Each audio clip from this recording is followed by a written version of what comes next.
Almost. Oh, wow. Okay, now streaming. Okay. And do we have quorum? Let's see. Yeah, 1, 2, 3, 4, 5, 6, 7. Wait, do I count as quorum? Yes, you do. Okay, we have 8. Yay, we did it. Okay, cool. Okay, so I'm gonna go ahead and call this meeting to order at 7:04. I'm sorry, once again, my gavel is in my apartment at home, so I don't have it. But we will go ahead and get started. Okay, so we don't have our signing in on the attendance sheet. We'll just take attendance. If you can, put your position in your Zoom name, just to help out our folks here. I'll do the same as well. But then moving on to our next item, we'll have our approval of the agenda. So are there any amendments to the agenda that we need to make? Eva. Can we strike the Bruin Advocacy Grant allocations, please? Evan. Can we strike TGIF? Yep. Okay. Sujana. Strike ASRF and TGMF, please. Awesome. Awesome. Could Jillian. we strike SFS allocations? Cool. Cool. Are there any other amendments? Wait, sorry. Alicia? Can you strike ARC allocations, please? Awesome. Cool. Cool. And Naomi, would you like to amend the ARC appointments? Oh, you want me to? Yeah, definitely. And we're going to be adding on one more appointment under the list. I'm just going to go ahead and put her name into the chat of Tiara. And I do not know how to say her last name. For ASCCLA BOD. And then Alicia, did you have another one? No, I'm sorry. Let me lower my hand. Very good. Okay. And Jonathan. Yeah, is there a reason there's 4 BOD appointments up? So it was one of the ARC recommendations wasn't, I don't know how to say it, but wasn't great. So they decided there was an interview for another person. Okay, that's like normally a decision that we should make before those people come to council so that we only interview the number of people that there are spots for. Does that make sense? So like, do these 4 people know which particular role they're interviewing for tonight? Do they know if they're going to be the 2-year appointment that's a full voting member? Do they know if they're going to be the 2-year appointment that's an alternate and then a full voting, all those kinds of things? And then which 2 were for the same? So Jonathan just said yes. So the 2 that would be for the same would be Ronan and Hia would be the same. Okay. In the future, we really should avoid that. It's just kind of not great form to bring people to council and then there not be as many positions as there are candidates. So for today, let's just make sure that those 2 can both be interviewed before any decisions are made, and that we don't decide on one before we have the interview for the other one, if that makes sense.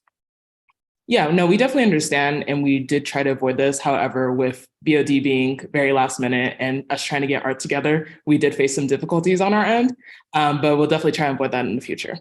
So yeah, absolutely. I agree. I think it, it was given the time constraint and we wanted to make sure we were allocating this position the best we could to our ability. And, it kind of meant this situation, but in the future, we'll absolutely ensure that, we only bring the amount of people who need to be brought. All right, perfect. Okay, so now let's go into approval of the agenda. Can I have a motion? I motion to approve the agenda. And a second? Second. Who was that? Sorry. That was Gabby. Okay, awesome. Suja motions, Gabby seconds. All in favor, please raise your hand. Okay, 15. I think that's everybody here, just making sure. Okay, 15-0, and the agenda is approved. Oh, wait, sorry. Nope, not 15. How many people are here? My bad. I counted the panelists instead of the hands raised. Can we go ahead and redo that? All in favor, please raise your hand.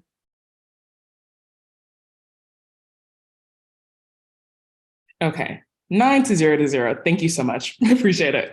Okay, go ahead and lower your hands, and the agenda is approved for today. Okay.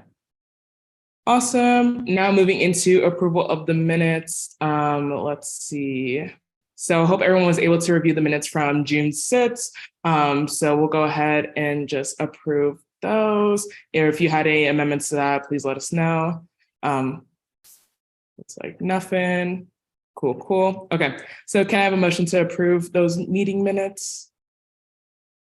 I move to approve the meetings from last week's 2 weeks ago's USAC meeting. Okay, and can I have a second? I second. Dang, it is so hard to tell who's second. Oh, Okay. it was me. I think there were two people, but yeah. Okay, Alicia motions, Hugh Yang seconds. All in favor, please raise your hand. Okay, perfect. 9-0, and our meeting minutes from June 6th are approved. Thank you so much. Go ahead and lower your hands. Okay, now we'll go ahead and open up for public comment at 7:10. This is time for anybody to kind of speak on any questions, comments, or concerns. And yeah, we'll go ahead and open that up. Anybody here for public comments? I think all of our attendees are just for our appointments. And Susan, is that a hand for now or? No, we're good. Okay, Sorry, cool. I did not realize it was up. Okay, we're good. Okay, so we'll go ahead and close public comment at 7:11 p.m. and we are good there. Going into our funding nets, we'll go ahead and start with Josh for capital contingency.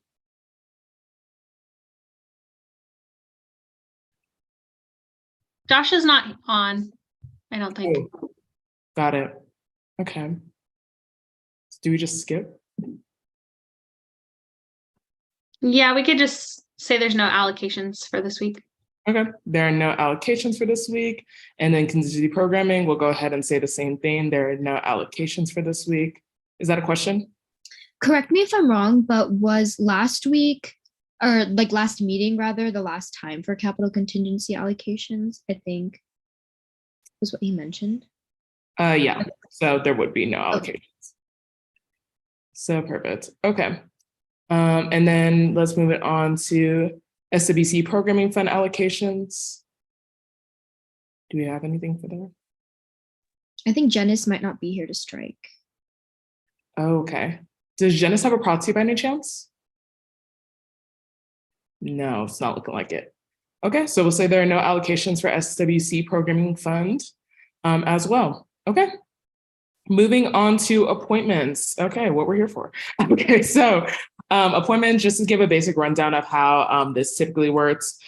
So each of our candidates are going to give a 1-minute introduction for our, okay, so yeah, are going to give a 1-minute introduction. Then we're going to open the floor to council members to ask questions to the applicant.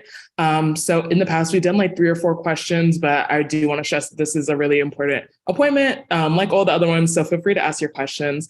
You can ask about qualifications, experience, other commitments, anything that pertains to this role. Then so we'll have that, and then they'll do a 1-minute closing statement, the candidate. Then we will hear Art's recommendations. So Art did their own interview, asked their own questions to each of these applicants. So we'll hear those recommendations from them. We'll also ask them to kind of, well, the chair be Megan, to kind of provide like a little background if wanted, to kind of explain their recommendation if needed. And then we will deliberate. So this will be another time for council to kind of just talk amongst ourselves, and then we'll go ahead and vote. So the only difference that I will see here is what Jonathan said in the beginning, is that we will vote on what is it? Ronan and Hia after Hia speaks. So we'll vote on that position after that one, okay? And that is about it. So we'll go ahead and invite our first candidate up, which will be Ronan, I believe is in the attendees, to give their 1-minute introduction.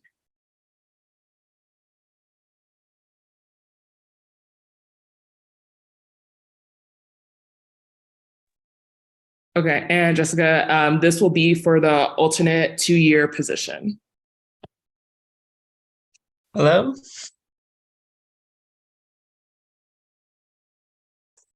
Hello, everyone. My name's Ronan Wenderfer. I use he, him pronouns. I'm a first-year poli-sci major, theater minor, and I'm applying for the one of the board of directors positions. I am a sound technician at ASUCLA. It's a job I really enjoy. It's a job I love doing. And I really love getting to be a part of the big giant machinery that is ASUCLA. I love getting to experience all the different events that ASUCLA runs. ASUCLA employs 1,500 student workers, making up 85% of the student union. And I think that it's very important that all these people have a voice in the leadership of ASUCLA, and I want to be that voice. I want to represent this group of students that is disproportionately impacted by what happens at ASUCLA more than any other students are. So I hope that y'all will grant me this position so that I can be a fierce advocate for student workers.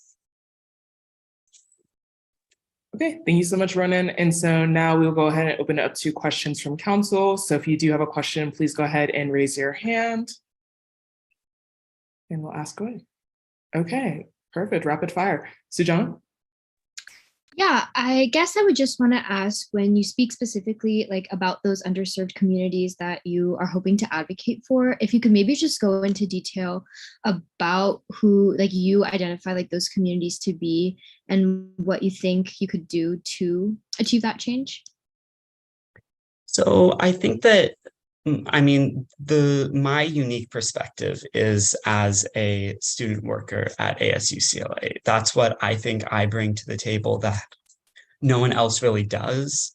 Looking at the bios of the current board of directors, none of them say that they've been a student worker. So either they haven't or they don't consider it important enough to mention. And I think that it's probably one of the most important things that I do here at UCLA, because it takes up like 10, 15, 20 hours of my week every single week. So for a lot of these students, there's the stuff that we go through on a week-by-week basis. It can sometimes be unpredictable. It can sometimes I know that there are a lot of people who've struggled with being able to keep up their student jobs while also being a full-time student. And I want to ensure that, you know, we are able to keep serving this institution that I personally am quite proud to be a part of, and that while still, you know, keeping up our studies like the students we are. Thank you. Thanks. Sarah? Hi, Ronan. Thank you for coming to our council meeting. I have 2 questions. The first being that I asked this in the ARC interview, but the first being that last year when I think the conflict that a lot of BOD representatives had was the conflict between the fiduciary legal responsibility of the position and then also the responsibility of advocating for students and putting students at the forefront. So how do you plan, and those sometimes don't align. So how do you plan on managing that conflict, and do you see yourself representing one more? And then the second question is, how do you plan to balance ASUCLA BOD with just your other commitments, like being a student worker and stuff like that? Thank you. So I'll start with the first one. There's sort of this idea in like legal theory where you have a prosecutor who tries their hardest to convict someone and a defense attorney who tries their hardest to defend someone. And theoretically, if they're both working their hardest to the same level, you'll theoretically get to the best outcome. Now, that doesn't necessarily always work in practice, but I sort of see it in a similar way to that. My position on the board of directors would be to advocate fiercely and primarily for student interests, knowing that it's sort of there are other members of the board of directors who, based on where their seat is coming from, have much more of an interest in the fiduciary aspect. So if I'm coming full force all the way for students and they're coming full force all the way for fiduciary, we have that place to meet in the middle and come to a good compromise between the two. Now, in terms of where I would place the board of directors in comparison to my other responsibilities, this is, I understand, like a very important position, and it would be like my number one priority out of all my extracurricular activities, of course. I definitely would prefer to keep serving as a student worker, seeing as I think that is what I bring to the table at these board of director meetings. But I also understand that I would probably cut back maybe a bit on the number of hours that I would serve, more closer to the 10 minimum than the 20 a week maximum. Perfect. Thank you so much. You're welcome. Okay, Evan?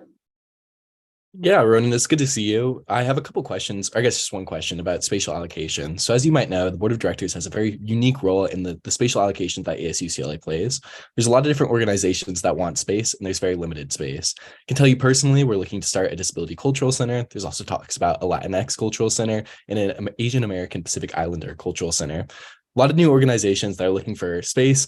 Space is very limited. How would you prioritize each of those different centers and make sure that, we address the specific needs of each of these organizations in a much more spatial and physical infrastructure way? That's a very tough question. And I've been down into the like lower levels of Kirchhoff, and it is crazy down there. It is a maze, and sometimes you have no idea where you're going or where you're going to end up. And I think it's important to look at sort of what the what the aspects of the physical spaces are. So for example, one space might have more access to like outlets. So if there's one organization that needs to have a lot of computer setups, that might be a very good place for them. I think that looking at which organizations need to have a physical place where people can go to. So like a lot of those cultural centers, it's very beneficial to have sort of a common center where people can group together, interact with each other. Whereas some other organizations may just need an office. So doesn't need to be as big of a space, or we can find some other way to work them in that isn't one of those main Kirchhoff meeting spaces. So that's definitely where I would start. And then I would also, of course, want to talk to the people with experience in that space allocation to get their perspective as well. All right, thank you very much. I'll pass it off to Alicia. Okay, and our last question will be Alicia. Yes. Okay. Thank you for coming, Ronan. I think I've seen you around doing tech for CAC events, but I have a couple questions for you. What is your knowledge, understanding of the CRC and the SIOC? Let me know if you need me to explain those acronyms. Number two, how do you hope to repair like the issues within ASUCLA, like reservations? It kind of connects to Evan's question, but I know that you guys have been losing like your management a lot this year, like your full-time management, and like spring quarter was a very difficult quarter for students to program.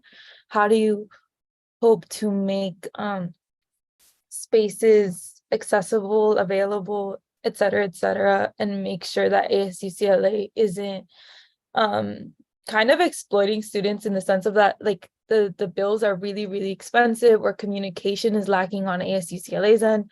And also my last question, sorry, is what does communication mean to you between USAC and ASUCLA in your position as a student rep?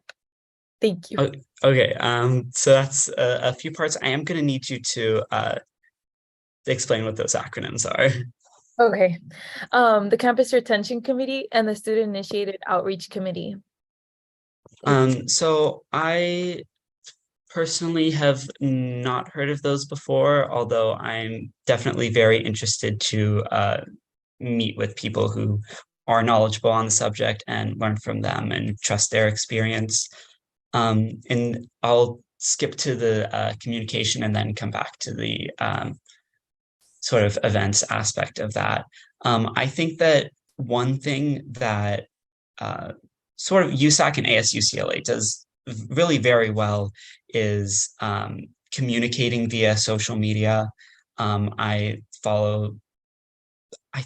pretty sure all of y'all's office accounts. So I like regularly see all of these different events that are happening.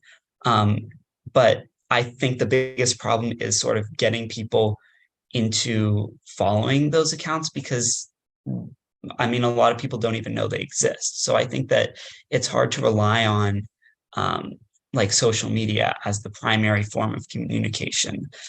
Something that I think works really well is how for the athletics has those like A boards out on Bruin Walk. So you'll walk by and you'll see, oh, there's a tennis game on Tuesday where you get free pizza if you're one of the first 100 students who show up. Well, maybe I'll show up.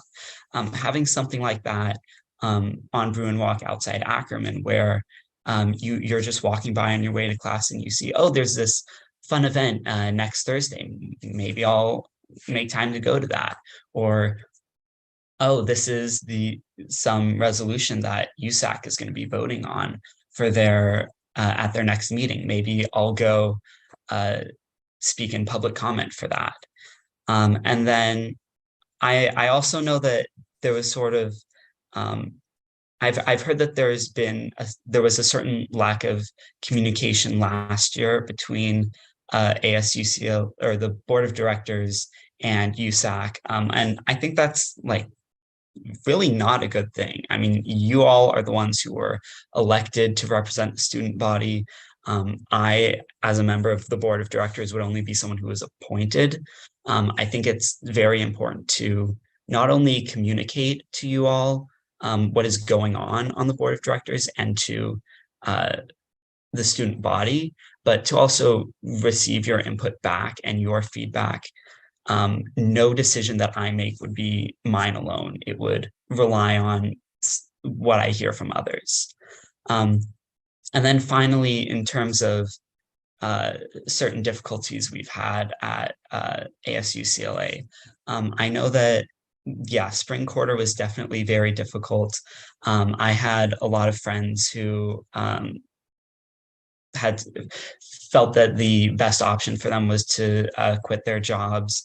And of course, that then puts more pressure on the remaining people, causing them to want to leave, and you just sort of get this downward spiral. And I think that a big part of that is that the management honestly doesn't have that much honest communication with the student workers, because there's that dynamic between boss and worker. And so I think having a student worker on the board of directors would bridge that gap and allow that very important interest to be represented and to have be in constant communication. Thank you so much. So I hope that answers your questions. All right, thank you. And then going into our next segment of this, so let's hear arts recommendations.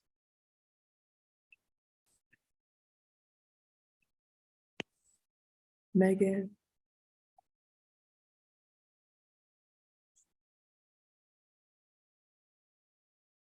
Or anybody else on ARC, if you want Sorry, I was washing my hands. Right.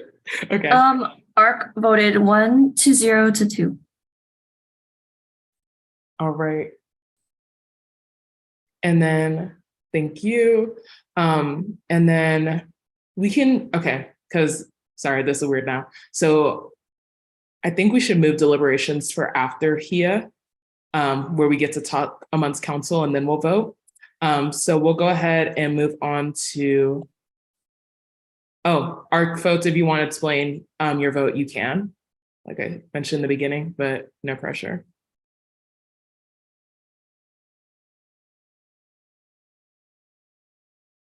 I can explain my vote a little bit. My apologies. I forgot about the closing statement. Oh, should we do that first? Okay, Yeah. yeah. Sorry, Ronan, go ahead. All right. Okay, so whenever I throw myself into something, I become completely involved with it. I sort of over the past few weeks, past few months, have sort of grown more in appreciation for what student government here at UCLA has to offer. I was never really someone who thought I would want any sort of role in student government. It was always the sort of thing where, yeah, I'm a poli-sci major, but I'll just, do these other extracurricular activities. That's the one I don't have time for. But over these past few weeks, past few months, I've learned more about the impact that student government has, and I think that it's actually quite important who you have in these positions, who you have at the table, and who those people are representing. So I want to go all in on specifically this issue that is very important to me, and has been very important to me for this past year. So I hope that you all will vote to appoint me so that I can be a fierce advocate for students on the board of directors. Thank you so much. Okay, and once again, apologies for missing that closing statement. Okay, so we will actually, we'll hear from ARC further comments. So save those, Sarah, till after Hia starts with her opening and closing statement, and then we'll talk about in deliberations, and we will restate ARC's recommendations for both of these individuals. Okay, so let's go ahead and move on with Hia. I hope I'm pronouncing that right. Please correct me. And giving their opening statement, their 1-minute introduction. Hi, can I be heard? Okay, perfect. Hi everyone. Thank you so much for having me here today. My name is Hia. I use she, her pronouns. I'm a sophomore, poli-sci communications double major. And I'm here today because I hope to be on the board of directors as an undergraduate representative, ASUCLA. So I'm an international student. And when I first came here, straight out of high school, it's very normal for students with non-traditional backgrounds or just students who have not grown up in the same sort of status quo as the majority of students at UCLA to kind of feel very withdrawn and isolated. And that's exactly how I felt. And even though in high school, I was that person who was always in like clubs and always in student government and always in like advocacy-based things, I suddenly was like brought down from there to there when I was faced with an environment I knew absolutely nothing about. And the only thought in my head was, it doesn't matter what my opinion is over here. And it's very, very common, like surprisingly, for non-traditional students and international students who are like small groups to feel like their needs or their opinions are devalued, or just like, don't bring it up. Like, it doesn't matter because a lot of people aren't facing it. So just keep your head down, do your major and get out of here. And that was kind of my plan. I was listening to the previous speaker and I was like, this is so correct. Like, he's saying exactly the correct thing, that's exactly how a lot of people feel. But my first experience with student government and advocacy in general has been with USAC as a freshman in an internship. And that's the first time I kind of felt very excited about everything that could happen and had a positive outlook towards it and felt like I could have faith in what I brought to the table, even though it didn't necessarily sound like what everyone else was bringing to the table. And that didn't make it any less valuable. And that was my start with student advocacy and like community care in general. And I loved it so much that I continued. I did IBP last year, and that's been my experience with just community care and student needs, student involvement. And with USAC, as well as the other clubs that I joined, which honestly I joined because I got that sense of confidence of, hey, what I'm saying makes sense and matters from my USAC experience.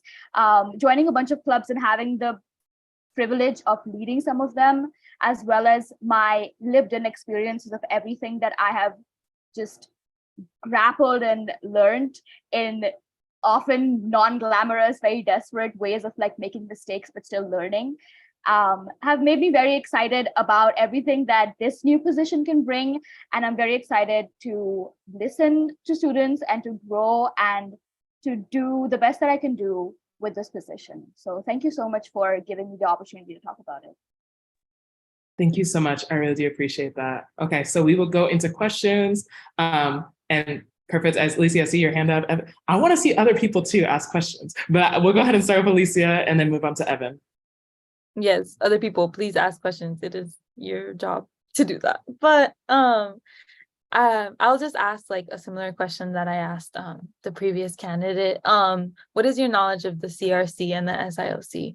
And how do you hope to bridge gaps between not just communication, but transparency? How do you hope to let us know what is going on in ASU-CLA? And how do you hope to connect the student body and not just USAC to the actions of ASU-CLA? Thank you. Yeah, thank you so much for your question. Honestly, in terms of, I think both of the organizations that you mentioned, as far as I know, deal with retention and retention services and projects. And over the past 2 years, what I've learned about it is that they run a bunch of, I think 5 or 6 programs that deal with retention of underserved communities. And the funny thing is that even though I was involved in this kind of environment of like USAC and programs and CPO, there is very little I knew about it. And that says a lot. I mean, the previous speaker also spoke about this, is that a lot of the times, a lot of the programs that are not as well advertised by students or administration or whoever is doing this, they don't get the exposure that they need. And so they don't reach the people that they need to reach. Like, for example, I think one of the programs offered is like peer counseling and mental health services. And I didn't know that that even existed. And the only mental health services that I know about is like CAPS and RISE. And everyone is so scared of CAPS and RISE that they don't even approach it. And they don't know that there is another option. So I do think that this is where like communication in terms of people on the Board of Governors to like not only know or learn about these resources themselves, but have that sort of amplify out and reach a broader like student body, just to make sure that we're not just sitting with the new information that we're learning and passing it through like the little circles of student government, but like dispersing it to like the broadest possible base. And especially groups that are not huge, the groups that are small, that do need help even accessing the resources themselves. I talked about this in my ARC interview, but a way that I kind of see like my job in terms of communication is not just getting information and sending it out, but the resources that I get, I want to put in extra effort to kind of take it to your students and not just like have them and be like, hey, we have these resources, why don't you come use them? Because a lot of the time people don't know you have those resources and people don't know how to get to those resources. And sometimes people are just scared of how large and complicated the machinery of ASU-CLA and USAC looks in general, that they won't type it into the website and they'll just be confused by how it's presented. So I think one of my starting points would definitely be to try to simplify and make this a more widespread, accessible way of like getting to know about these things so that the retention actually reaches the people that it needs to retain. So yeah, and I'm sorry, that was a long answer, but can you repeat the second question that you asked me? You kind of touched on it a little, but I was just asking about like what does transparency look like between like USAC, BOD, and also how will you connect with the student body, because 2 students is not enough to represent the student body in ASUCLA, but how do you hope to bridge the gaps that condition inherently brings? Yes, that's very correct. No representation, honestly, in like ASUCL or USAC is ever like quite enough to do justice to just how many different perspectives that UCLA has and houses. So I think that's literally like that's not something that's like not something we can solve. It's just something we can try to do better in. And one way of doing better, honestly, is like I heard the previous speaker from my own lived in experiences. I think that even the students who are appointed, the two, if they bring to the table a holistic perspective of where they've been in their college journey, like for example, I've had the experience of being an international student. I've had the experience of trying to deal with finances and government documentation in a foreign country that I knew nothing about. And these are they sound like little problems, but they're very important when you're trying to live in this country and work in this country and trying to get an ASUCLA job. A lot of international students don't know they're even allowed to do that. And that just having representatives who've been at different places and come with those experiences can honestly help a lot. Secondly, in terms of just trying to make it as communicative and transparent between BOD, USAC, and the student government, I think that consistency becomes very important in terms of we're consistently giving you guys information and we're consistently trying to get ASUCLA to broadcast the information, be it through social media, be it through Bruin Walk, literally be it through making the websites like not cluttery and more accessible and advertising it, putting it on the Instagram link tree. Like it can be so many simple things, but I think that that is a very good starting point of like just being consistent with our output and our communication. So yeah, I hope that answers your question. Okay, thank you. Moving on to Evan. Slay, fantastic question so far. So my question is going to be kind of more about sustainability at ASUCLA. So UCLA and ASUCLA don't always agree on their sustainability policies. For instance, ASUCLA still uses things like plastic bags in their stores, where they've been banned elsewhere on campus. Another big issue we run into is they typically pursue unethical and unsustainable contracts without really any feedback from student opinions. So my question is, how are you going to be able to center sustainability in the work that you do, especially if sustainable practices aren't always the most financially profitable? Yeah. I do think that the whole point of having student reps on board is so that they can be very, very vocal about where students stand with sustainability. And like that is literally going to be like our job of whoever ends up on this board, to be very vocal about letting ASUCLA know that, hey, you're dealing with student workers, you're dealing with their wages, you're dealing with their lives, you're dealing with sustainability. And these are all things that are super important. And this is how your students feel about this. And it is my job to let you know that. So I think literally the first thing would be that the people who are on the Board of Governors are not filtering information out before saying it and are presenting it in a very transparent way and are not putting like their own hey, I actually don't agree with this, so I won't let ASUCLA know. Kind of keeping their discretion in it, but to a minimum, so that you're actually presenting it in a more representative way, and it doesn't just become about the two people on the board, and they're like as representative as they can be. So having two people who are like 100% committed to giving that information freely is a good place to start, and to let them know.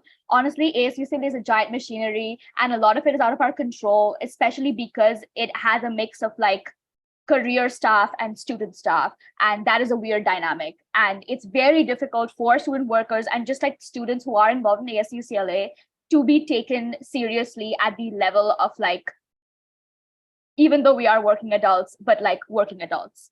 And that's just something that we have to consistently work on by being very true to what we're there to do, so that they take us more seriously and understand that this is our student union. Like, this is for us, these resources are for us.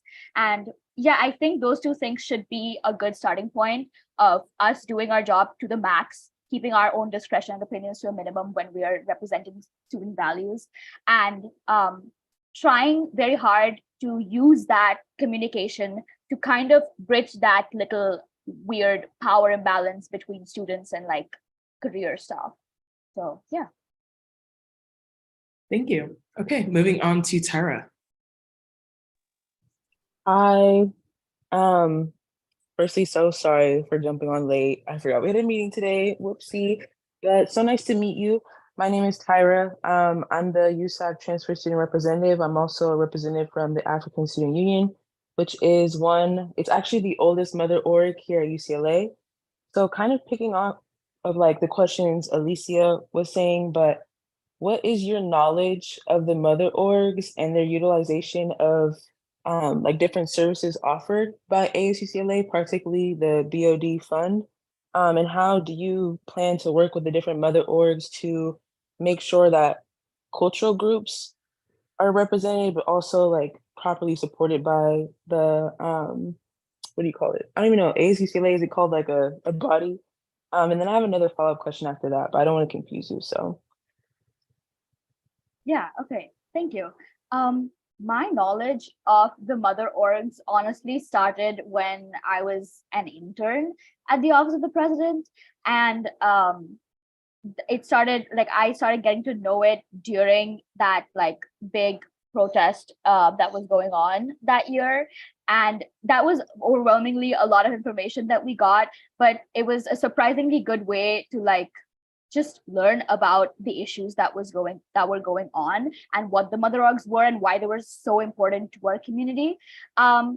So I do think I don't have as much knowledge about the nitty-gritties of like how each fund is used by the mother org, but obviously that is definitely something that I'm excited to learn about, just to make sure that it's being dispersed in an equitable way and that ASUCLA is communicating transparently about the finances that they have. I talked about this in my archive review, but a lot of the issues with like balancing like student needs such as like mother orgs and their funding, and just like the fiscal decisions that ASUCLA makes, a lot of it comes from the fact that student groups are not informed transparently about how the money is working inside ASUCLA, or just like how these funds work, what is the money in there, who is deciding, and why a certain decision is being taken. Even if it's not being taken on their behalf, this is information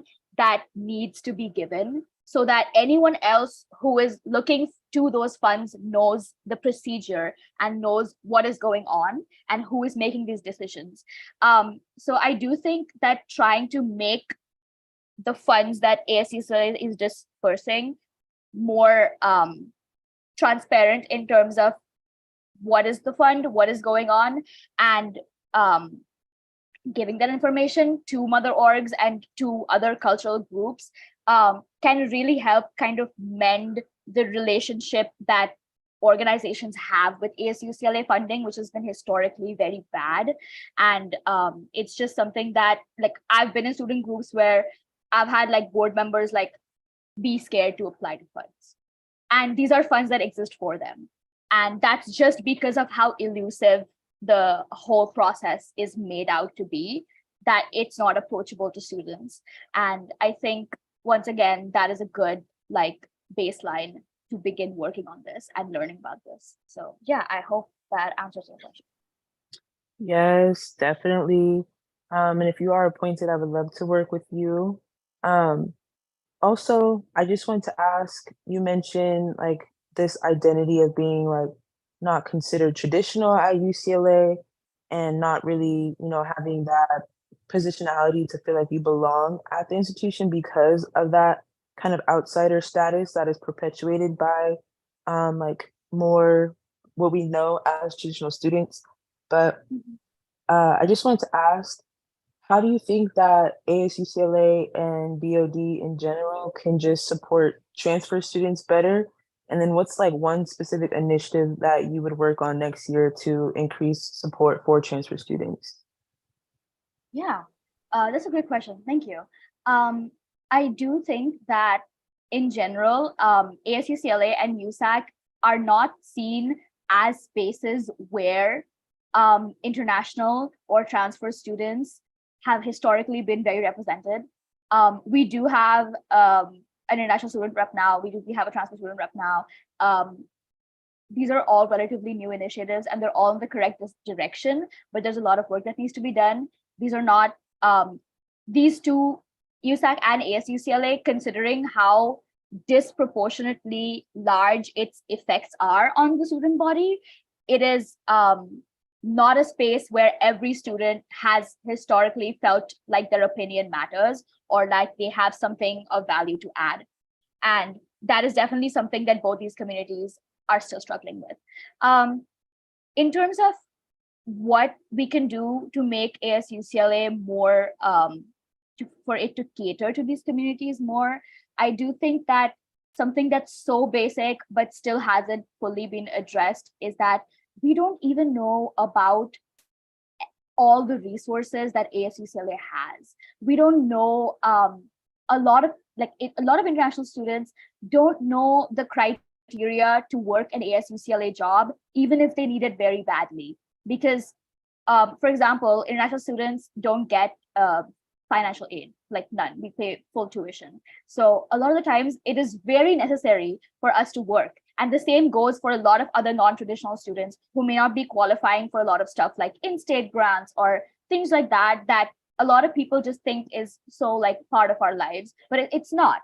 And there are very real things that ASUCLA can do to help that situation, like making their job process more transparent, making their management better to work with in terms of like how they treat their student staff, making sure that their resources are not just well advertised, like, yes, we put out an Instagram post, but like we have people on the ground in like having a stall on like transfer brewing day, having a stall on like new student day, just giving out, like standing there, like talking about this information and putting this out in a very proactive way so that it's reaching people. I do think that, of course, there's a lot of like logistical and more concretized policies that, of course, we can work on once you're actually in the job and you're kind of learning what the resources are that you can pull from. But I do think that starting from this mindset and this baseline of this being the goal, I think it's a very good place to just know that this is what you want to do, and then we learn about the logistics and what things we can pull from to implement this. So yeah. Thank you. And our last question will be from Gabby. Hi, nice to meet you. I know you just answered a bunch of questions, but I promise I just have one really quick one. So I know you mentioned you're on the Poli-Sci undergraduate council, and then that you also work for the office of the IVP. And I see here that you're the director of social media for the Roosevelt Network, as well as other commitments that you have.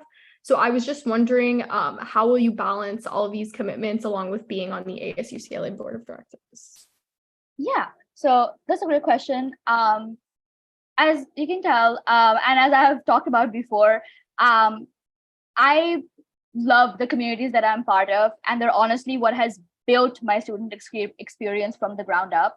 I love these communities, but as I like move into my junior year, I have started to streamline it because one of my priorities with where I want to be with my commitments was I do want to prioritize the work that I do for student advocacy and student government in terms of like where they lie on like the other stuff that I have going on, because as you saw, I have a bunch of very different clubs. Like I have a cultural club that I'm a part of, I have a policy club that I'm a part of, and other than that, I have student advocacy and student government. So I started to streamline this at the end of this year by taking a step back from leadership. For example, for one of my cultural clubs, I'm terming out this year, and I'm kind of taking a step back because I have planned on being more involved in student advocacy over the past year, and I have been actively working towards cutting back on the other stuff so that I can reallocate that time to this. So I do think that I have been working on it, so it should not be a problem for me because I've planned on doing this for a while, and this has been something I've been excited about for a while. So in terms of where I would put ASUCLA on like the chart of like my extracurriculars, would be probably on the top because this is something that I have prioritized for a while, and I am cutting back on the other board positions that I have simply because I'm like terming out this year. So yeah. Thank you. Okay, so let's move into your 1-minute closing statement. Yeah. So I did talk a lot. So thank you guys for listening to me. But the only thing that I would kind of want to expand a little bit about was just when I was applying to this role and kind of thinking about what this meant and what I wanted it to mean for me. What I came down to was that I do want this role to symbolize like being a channel and being a bridge instead of being a person with their thoughts and opinions. Of course, the reason for having this whole selection process is to know that the person you're appointing brings value to what they're doing, but it's also important that you're appointing a person who is able to sort of commit to being a transparent channel and a bridge between the student body and ASUCLA, because that's the perspective that I took when I was trying to understand this role, is that what am I actually required to do? Not just sit and talk about things that bother me, and not just kind of pick apart, hey, this is what's wrong with the ASUCLA, but to listen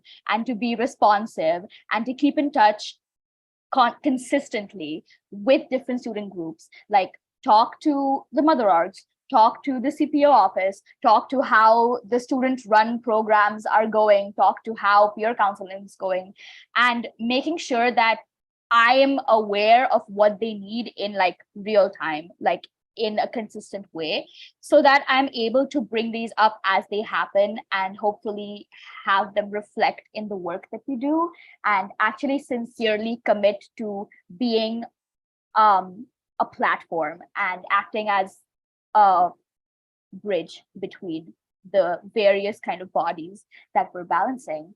Yeah, so that being said, I will stop talking now because I've gone on and on about doing this. But yeah, overall, I'm just very excited to work on this and just make it a good experience for everyone that I'm working with, including myself.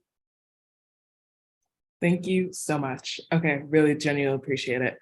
Okay, so now we are going to go into arts recommendations.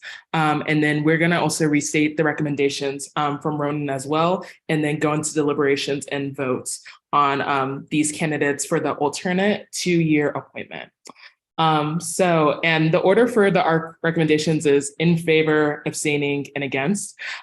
So go ahead, ARC, if you can restate those for both of our candidates, that would be great. And then if any ARC member wants to give kind of comments about how they voted, or for each candidate, that would be great as well. Yes, of course. So for here, ARC voted 2-1-0. And just reminding council, for Ronan, we voted 1-0-2. Okay. Yes. First, can we open it up to comments for each of the candidates from anybody from ARC, and then we will go into deliberations with all of council, if that's okay? Wait, can I just ask to type it in the chat? Oh, yeah. Yes, of course. Thank you. That's all. Cool. Let me do that really quickly before I get started.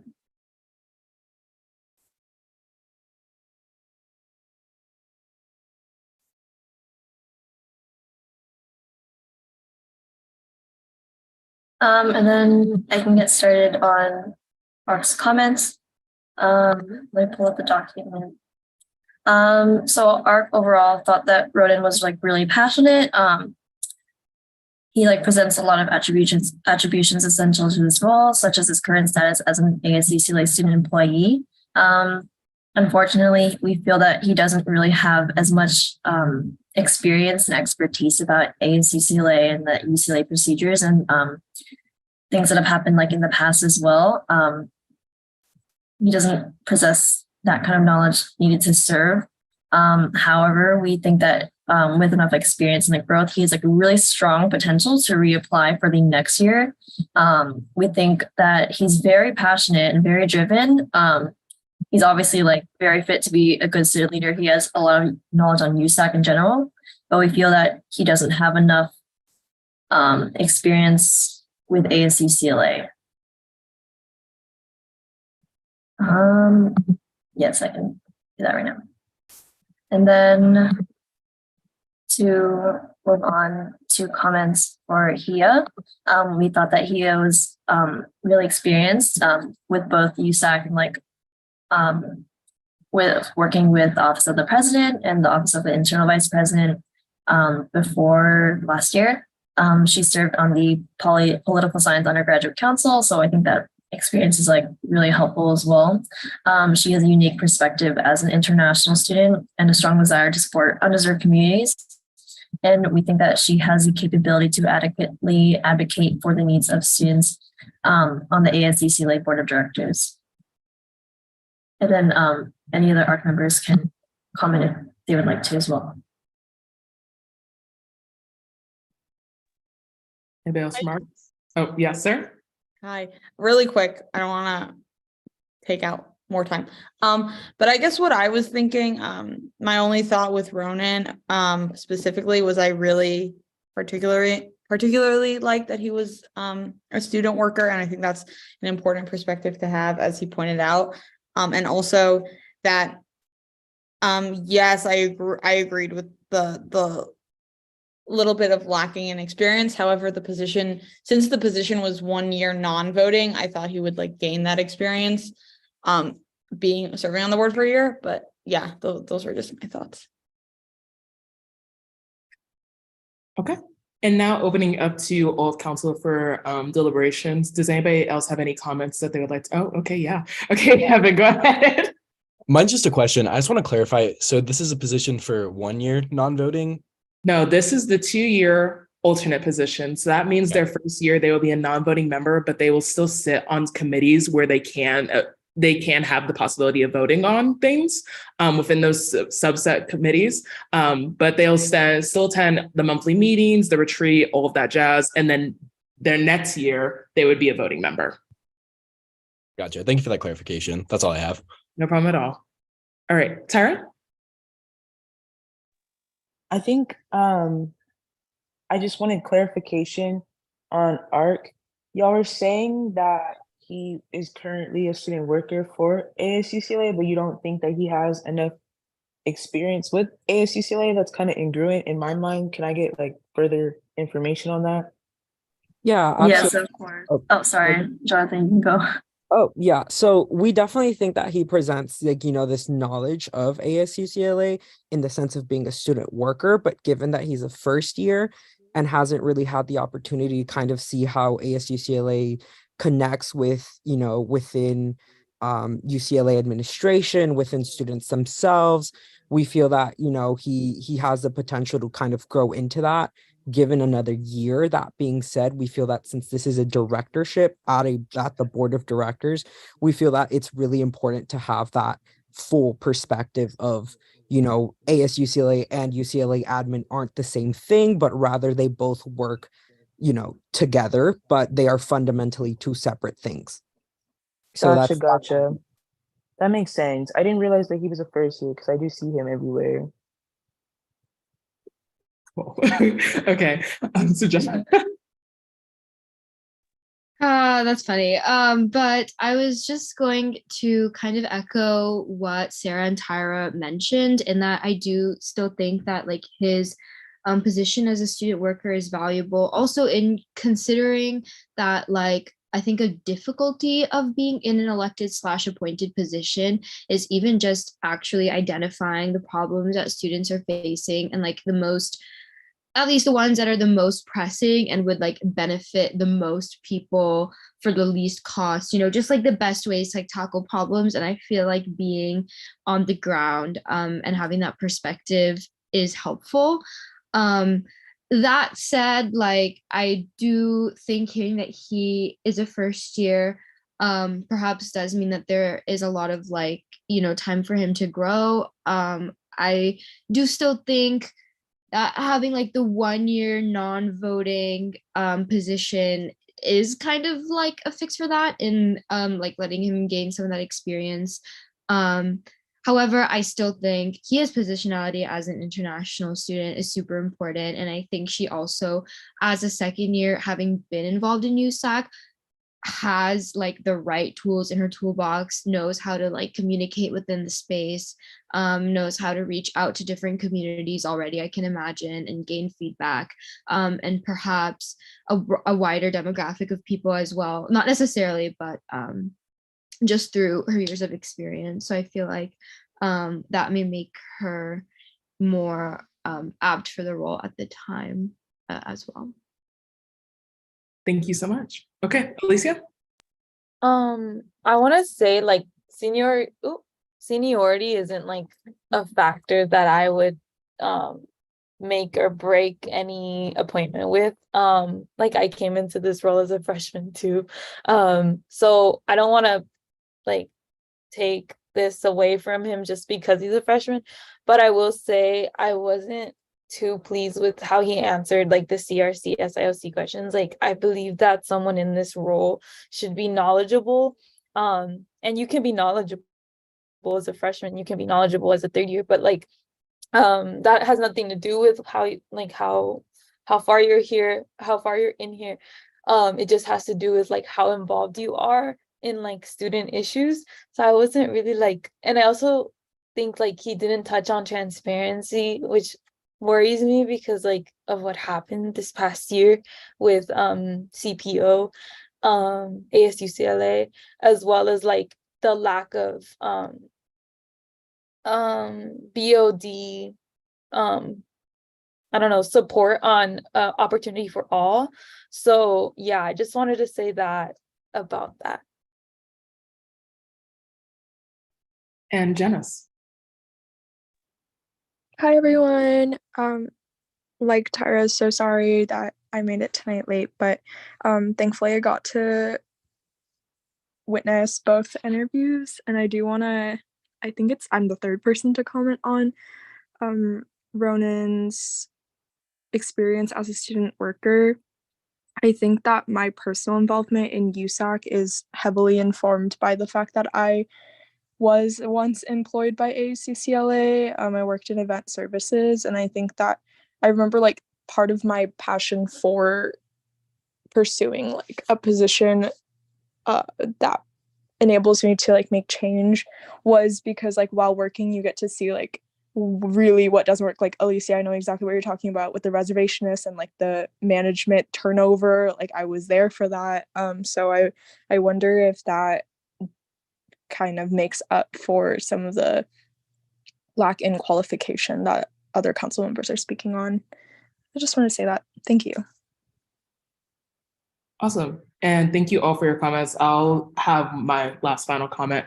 I will just say that, yeah, I don't want to use being a freshman as any kind of deterrent for any appointments ever coming in, because you can have transferable skills from previous work experience, previous job experience, any kind of experience that can prepare you for most, if not all of these appointments. So I'll just start that out and saying there, what I was looking for when reviewing these applications, reviewing the interviews, and even in the interview we just had, I was looking for someone that could be transparent to USAC, given of what happened last year, who has previous knowledge of some of USAC, some of the entities, some of the committees that Alicia mentioned, but also just like having experience with uplifting unheard voices. And at the end of the day, I thought that he had demonstrated that very well in this interview. And in the questions, the really tough questions that we gave her in this interview, I thought that was really well demonstrated. But that was my final comments for these two candidates. And so now we will go into, does anybody have any last remarks that they want to say before we go into voting? No, going once, going twice. Could I ask a- Oh, No, go ahead. I forgot to raise my hand. thank you. Just a quick question on, could you remind us how the voting procedure goes down? So this is very unique. What we are going to do, so just a reminder, this is for the 2-year appointment alternate. So that means they will be non-voting their first year, voting their second year. We're basically just going to have 2 votes. So I'm going to ask somebody to motion for Ronan. Council's going to vote. And then we're going to motion for Hia, I believe. And then we're all going to vote. And it's just going to be who has the most yeses, I think is the best way to do it. Jonathan, Jessica, any other ideas on how we might do it? Or is that pretty much right? Yeah, I think that's Jessica. Yeah, I think that sounds about right. Okay. It's probably the first vote is probably gonna be what decides it, right? Like if you decide not, if the vote fails that you like don't appoint him or you do appoint him, that's a decision. So then you would just follow through on that second decision for the next vote. Okay. And then Alicia. I want to say like, what's it called? Oh wait, sorry, I lost my train of thought. Okay, hold on. Give me like 2 seconds. I wish I would have seen like more like support from Hia on like the transfer population, just because like international students do have like the privilege, usually if they're not like on scholarship, of like having the means to come to a different country and pay for it. Not to invalidate like any experiences, and obviously international student representation is like a major asset that she brings, but like having more knowledge of like how transfer student experiences, yeah, like I don't know, like what Tyra asked was really important, especially because Bruins who parent, Bruins who commute, like Bruins who struggle like in poverty in LA, or like had to choose community as a first option. Like I feel like that was something that I would like to see more of her, would have liked to see more of her response on, and just like highlighting the fact that CPO does not have a good relationship to most MOs as well. But that's my final comment. Okay. Thank you. Can I go ahead and get a motion for Ronan? If you motion, it doesn't mean that you're necessarily voting yes or no. It's just we need a motion in order to like propose the vote. How do you say it? Like I motion to vote on his appointment or move to. Okay, it would be I move to approve Ronan as a ASUCLA Board of Director appointment. Gotcha. I move to and approve specify Ronan. the type role. of appointment. Yeah. So the second year alternate. So Okay. 2-year alternate, sorry. I move to approve Ronan for the ASUCLA BOD second year appointment. Second. Okay, Tyra motions, Gabby seconds. All in favor, please raise your hand. All abstaining. All against. Oh, wait, sorry. Was that one for abstaining? Sorry, wrong time. I jumped the gun. Okay, all against.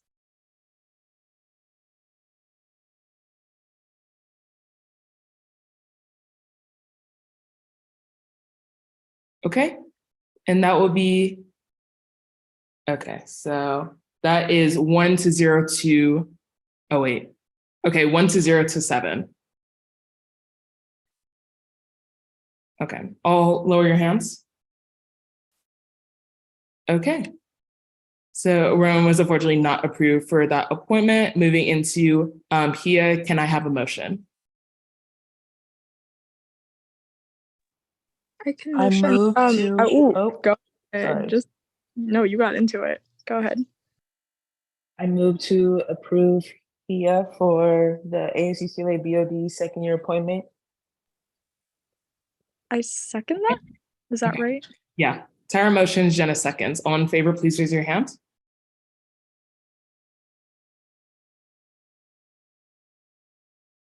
Please lower your hands.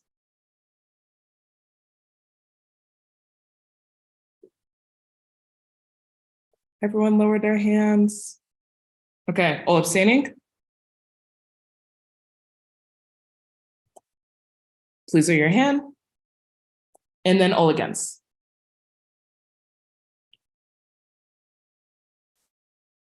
Okay, so that was 7 to 1 to 1. So Hia has been approved for the board of directors, is UCLA board of directors, to your appointment as the alternate position. Okay. Congratulations to you, Hia. Thank you so much for the interview process. And thank you to both candidates for coming out here for that position. I really do appreciate it. And now we're going to move into our next appointment. And that's going to be Elia. This is going to be for the 1 year, 1 year voting position for ASUCLA Board of Directors.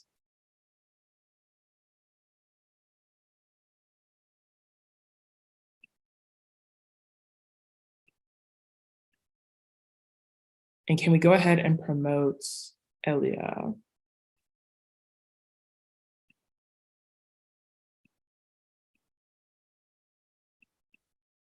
Okay, and then whenever you're ready, we can have your 1-minute introduction. Alrighty, hi everyone. Great to see so many familiar faces. So my name is Elia Cohen. I use he, him pronouns, and I'm a third year studying public affairs and entrepreneurship. Throughout my time at UCLA, I have been dedicated to serving the Bruin community. My passion lies at the intersection of business and advocacy, and I believe my experiences within these fields makes me a uniquely qualified candidate to be a member of the ASUCLA board. I have held numerous leadership positions across campus, giving me a comprehensive understanding of the diverse needs of UCLA students, which is key to being an effective leader on the board. I served as an internship director in freshman year in Office of the President. I served for 3 years in the EVP office, including as a chief of staff this past year. I served for 2 years on the LGBT Student Advocacy Committee, and I was a board member and legislative director at the UC Student Association this past year as well. However, the ASUCLA board is not solely about advocacy. It's about responsible financial decision-making, which requires business acumen and experience. This is where my entrepreneurship minor comes in, my experience as a venture consultant for the UCLA Social Enterprise Academy, and my internship this summer as a business development intern at a German tech startup. Given my deep institutional knowledge of UCLA, my background in student advocacy, and my experience in business, the ASUCLA board is a fitting next step for my leadership journey serving the Bruin community. Thank you. Thank you so much. Okay, so now we will go into questions from council. If I can get some new faces, new questions.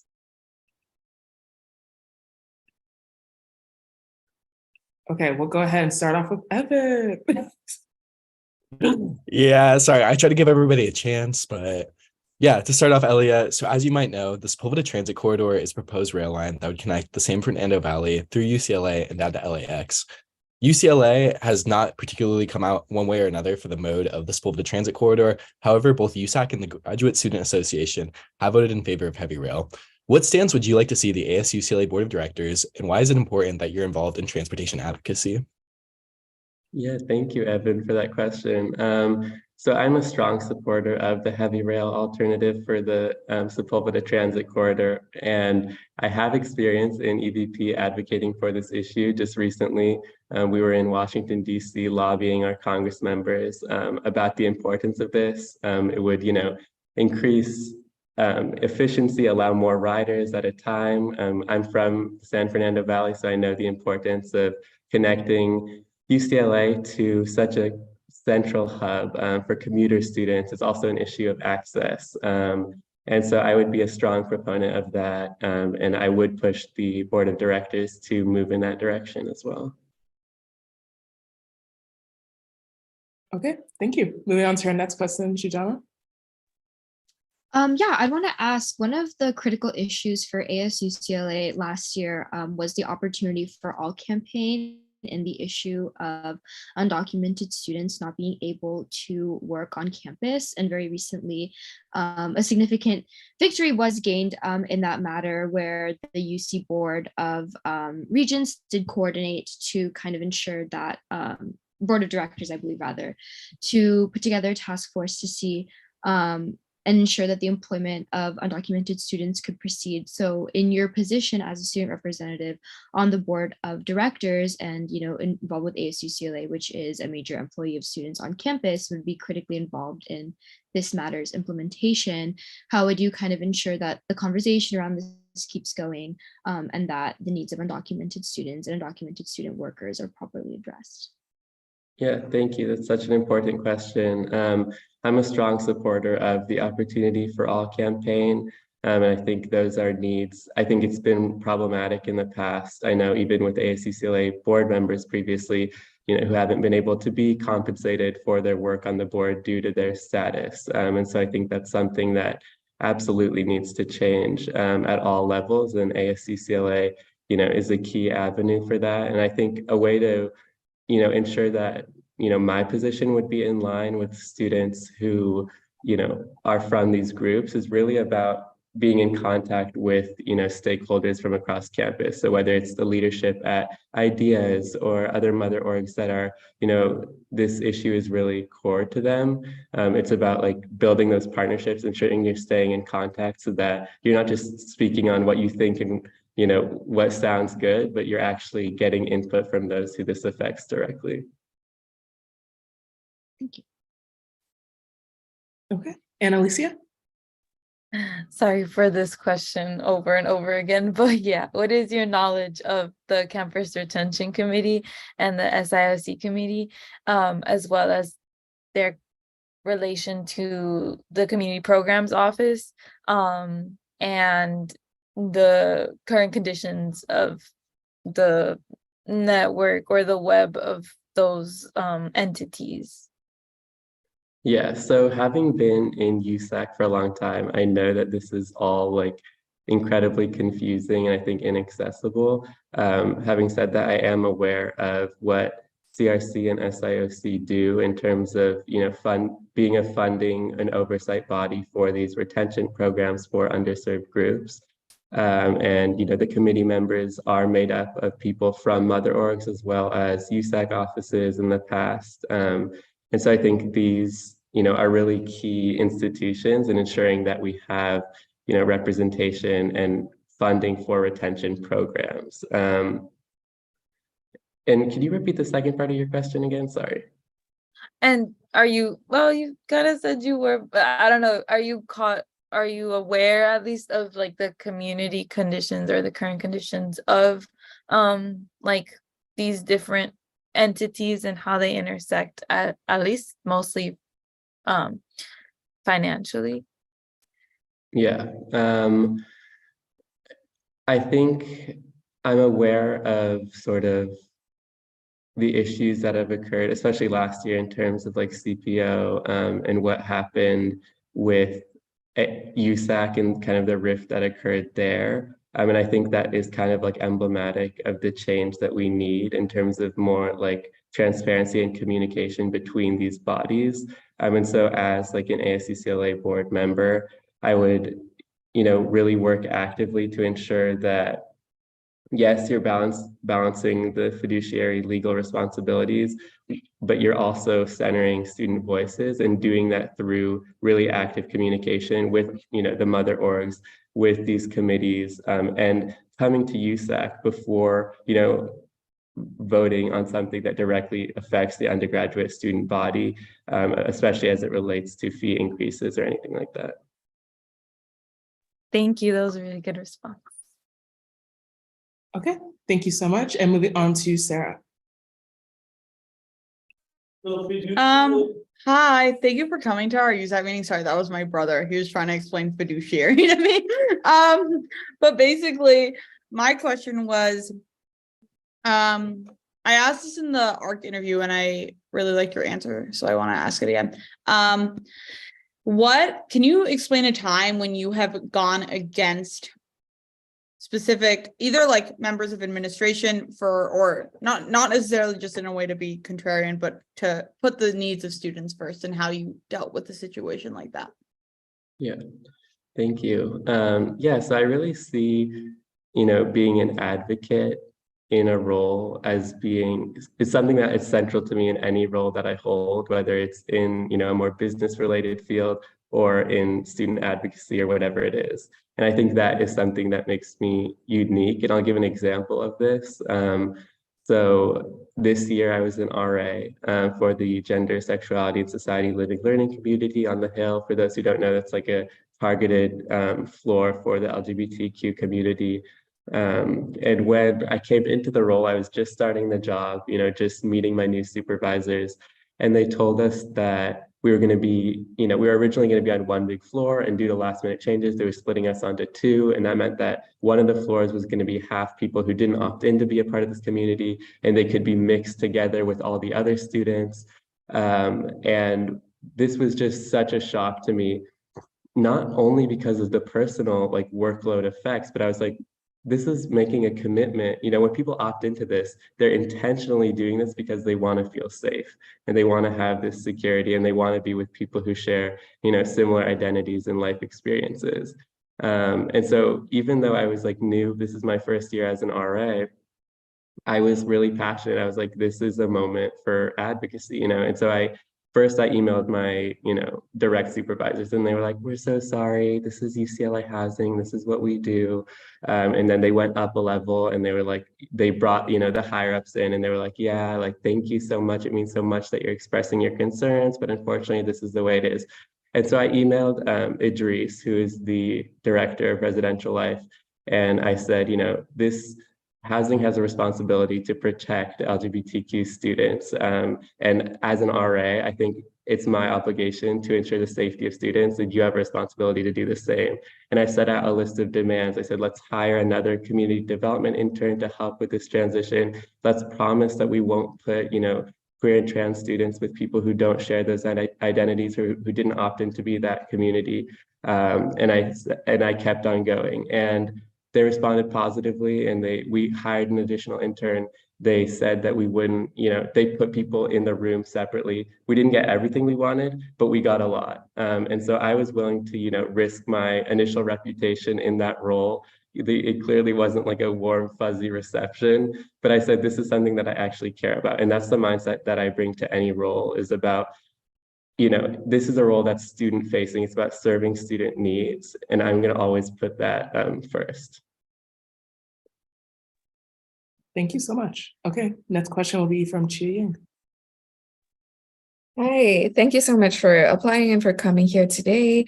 So I have two questions. The first question is, one of the responsibilities of the BOD is to oversee and improve ASUCLA's operations through like your subcommittee work. So what do you see as the key issue or priority for ASUCLA next year, and how do you plan to address this? Yeah, so thank you. Like you said, ASUCLA is responsible for overseeing USAC, the Graduate Student Association, services and enterprises, including the UCLA Store and UCLA Trademark, and all Bruin media entities. So that's a really, large group of things. And it's also, board members are tasked with managing a multi-million-dollar budget, which in past years has had more than $120 million in global sales and over $70 million in annual campus sales as well. So I think all of these things, that it's a really large scope. And so I think when you talk about doing this effectively and, ensuring that this is like meeting the needs of all students, I guess that would be my biggest focus, and what that requires. It's not one easy thing like, oh yeah, this year we're going to do this one initiative and get it done. It's more, for me, my priority would be including a lot of voices and being, a point of access and contact for different, stakeholders across campus. And I think that's why it's important to have students with more experience on the board who have connections, you know, with people in mother orgs, with people across USAC offices, with people, you know, I worked at the LGBTQ Campus Resource Center in residential life. I did the Chancellor's Link program. You know, I have direct relationships with, you know, Vice Chancellor Gordon and other, you know, key UCLA stakeholders. And so I think it's really important then to see how do we balance all of these perspectives and be a conduit for that type of change. And I would specifically focus on those who, you know, typically need more attention and are underrepresented. You know, for example, transfer students come in, I think, having half as much time to kind of get to know what is available to them at UCLA. And so I think ASUCLA should do, you know, targeted outreach to ensure that they know what is available to transfer students. And so that would definitely be, you know, a key priority. And I have experience advocating for these students as a member of EVP state relations team. You know, I went to Sacramento and lobbied lawmakers for policies that related to undocumented students, foster students, formerly incarcerated students, transfer students, food insecure students.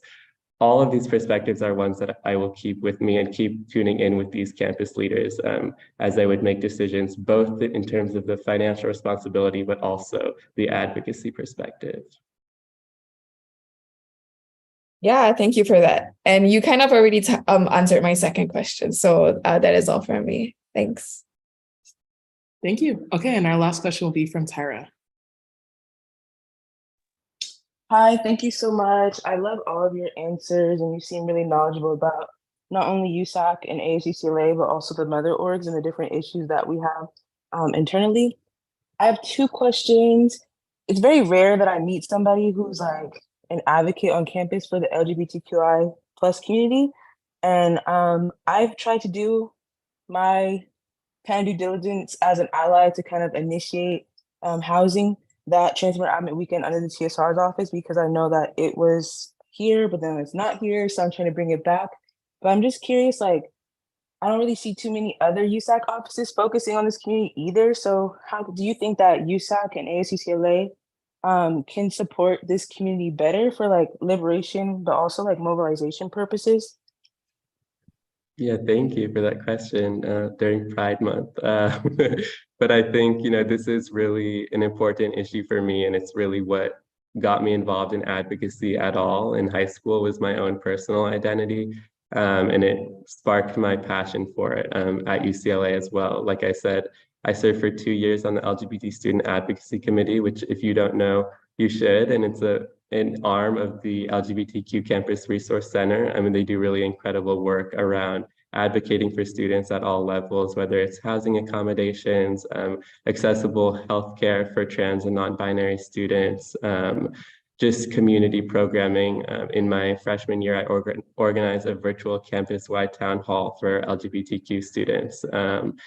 And, you know, I think it's a large group at UCLA. It's, I think, estimated by the center to be around 20% of UCLA undergraduate student body. And it's probably more because we don't have a lot of, you know, ways to measure this accurately.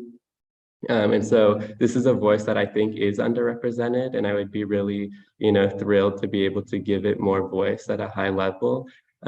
This past year, I was involved, you know, I'm involved currently with the center as the Edward Scott Morrison Scholar. And so I work directly with Andy Cofino, the director, around how we can kind of continue pushing for student needs. And I had the opportunity to talk with him this year, and we were just talking. He was like, Elia, how can we utilize your connections to secure more funding for the center? Because they were, you know, facing a steep kind of deficit in the coming years. So many of you are familiar with this who are on council. So I went to the previous USAC president and I asked him what we could do about this after Andy raised the issue, because he had proposed, you know, doing a referendum. And I said, I don't think that's the best idea. I think first we should go to UCLA, because I don't like this whole idea of like putting marginalized students' needs on the ballot when it's the university's responsibility to fund these programs and support these students.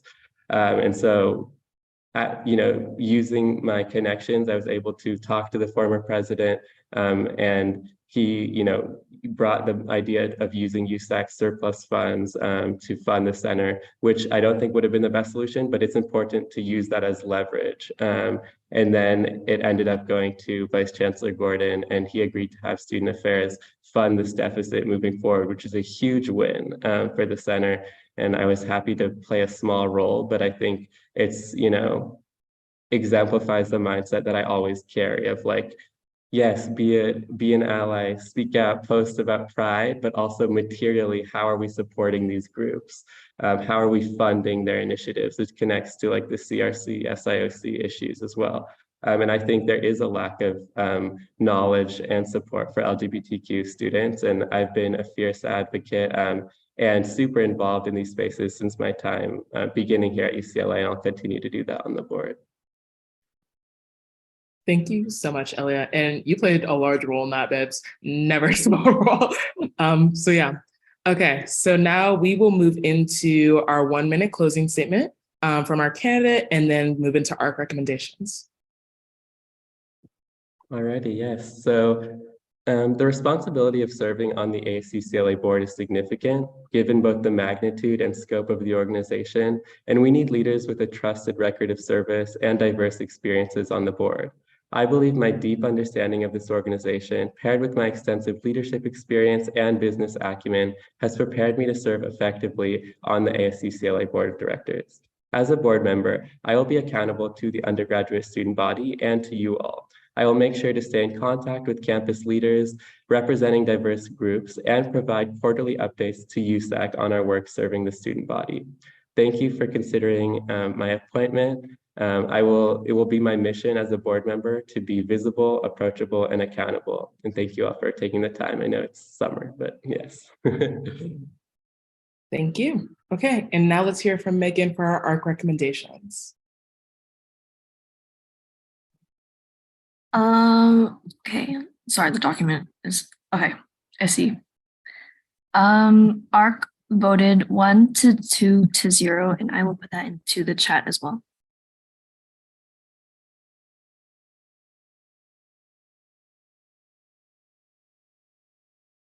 Okay, and while you put that into the chat, if any ARC members, including Megan as well, want to explain, or we'll move into deliberations now, but kind of explain the vote, that is perfectly fine. And yeah. I can speak on behalf of ARC. We made a statement and we said that Elia presents the expertise and knowledge essential to serving on the board of ASU-CLA BOD, with his experience advocating for student communities on campus, as well as well as for the entire student body in Washington, D.C. and Sacramento. He has the knowledge of UCLA processes and is qualified to serve on the board of directors. Ultimately, he will ensure that student interests are being heard and represented at the board, given his track record as a student leader. Okay, statement. Cool. Okay, does any other council members want to give any remarks before we move to voting? Evan. Yeah, for sure. I worked very closely with Elliot last year, and I can just, I guess, be a testament to how hardworking he is and how knowledgeable he is about kind of the backgrounds of USAC. I think that he'll bring great institutional knowledge and really knows how to advocate for, all groups of people. So I think he seems like a great board member. I also wanted to ask quickly if we get a clarification for the 2 absent voting, or I guess like abstaining votes that we got for the ARC allocations. I assume it's probably just conflict of interest stuff, but just wanted to ask ARC before we go through. Yeah, absolutely. So both me and Sarah worked really closely with Elia previously. I worked with him in the office of the president, and Sarah worked with him previously as well. So we felt that for the sakes of transparency and honestly, we felt it would be best for us to abstain from the vote.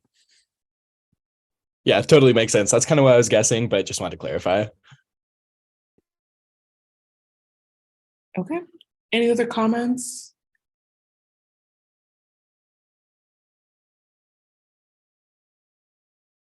Okay, let's go ahead and can I have a motion? And this is for the 1-year voting member of ASU-CLA Board of Directors for whoever motions. I move I move to vote Elia for the 1-year ASUCLA Board of Directors voting position. Second. Was that Megan? Okay, Susan motions, Megan seconds. All in favor, please raise your hand. Please lower your hands. Oh, yeah, please lower your hands. Okay, all abstaining?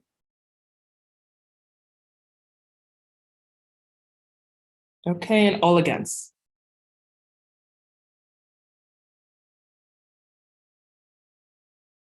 Okay, so what I have there is 8-3-0. So Elliot has been given appointed to the position of ASUCLA Board of Directors for the 1-year voting position. Thank you so much, Elliot, for your time. I really appreciate it, and congratulations, you're going to do so well in this role. Thank you all so much. Okay, cool. We're almost done now. Okay, last but not least, we have Tiara. Tiara. For this is going to be for the ASUCLA Board of Directors, 2-year voting member. And then we'll go ahead and once we perfect. Then we'll go ahead and have you start with your 1-minute introduction. Hi, everyone. It's so nice to meet you. My name is Tiara and my pronouns are she, her. I'm an incoming 3rd-year sociology major with a minor in accounting and film. So student perspective is such an integral role of this or part of this role. And I've had the privilege of providing that in the various organizations I've been a part of on campus. As a member of the Sociology Undergraduate Advisory Board, I meet with sociology faculty monthly to go over student concerns and opinions. And as a result of these meetings, I hold office hours and lunches with sociology students to further learn about their experiences and see how I can advocate for them in front of faculty. Also recently finished my term on the Academic Senate Faculty Executive Committee, where my co-representative and I were part of discussions regarding everything from the Bruin budget model to new majors and minors, master's programs, cluster courses, and so on.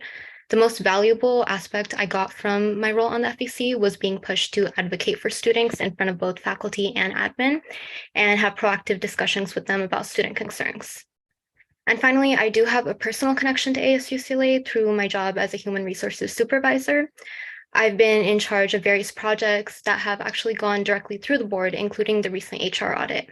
And I actively engage with the UCLA community, including managers and fellow student employees on a daily basis. I'm well aware of the issues employees face, including lack of engagement, turnover, and lack of employee appreciation, which I find is really an important part of ASUCLA, and that is something that definitely needs to be addressed and changed. And I really enjoy my work and my involvement with the UCLA committee, and I hope to leverage my experiences in this position. Thank you so much for that introduction. Okay, so now we'll be moving into questions from council. New faces.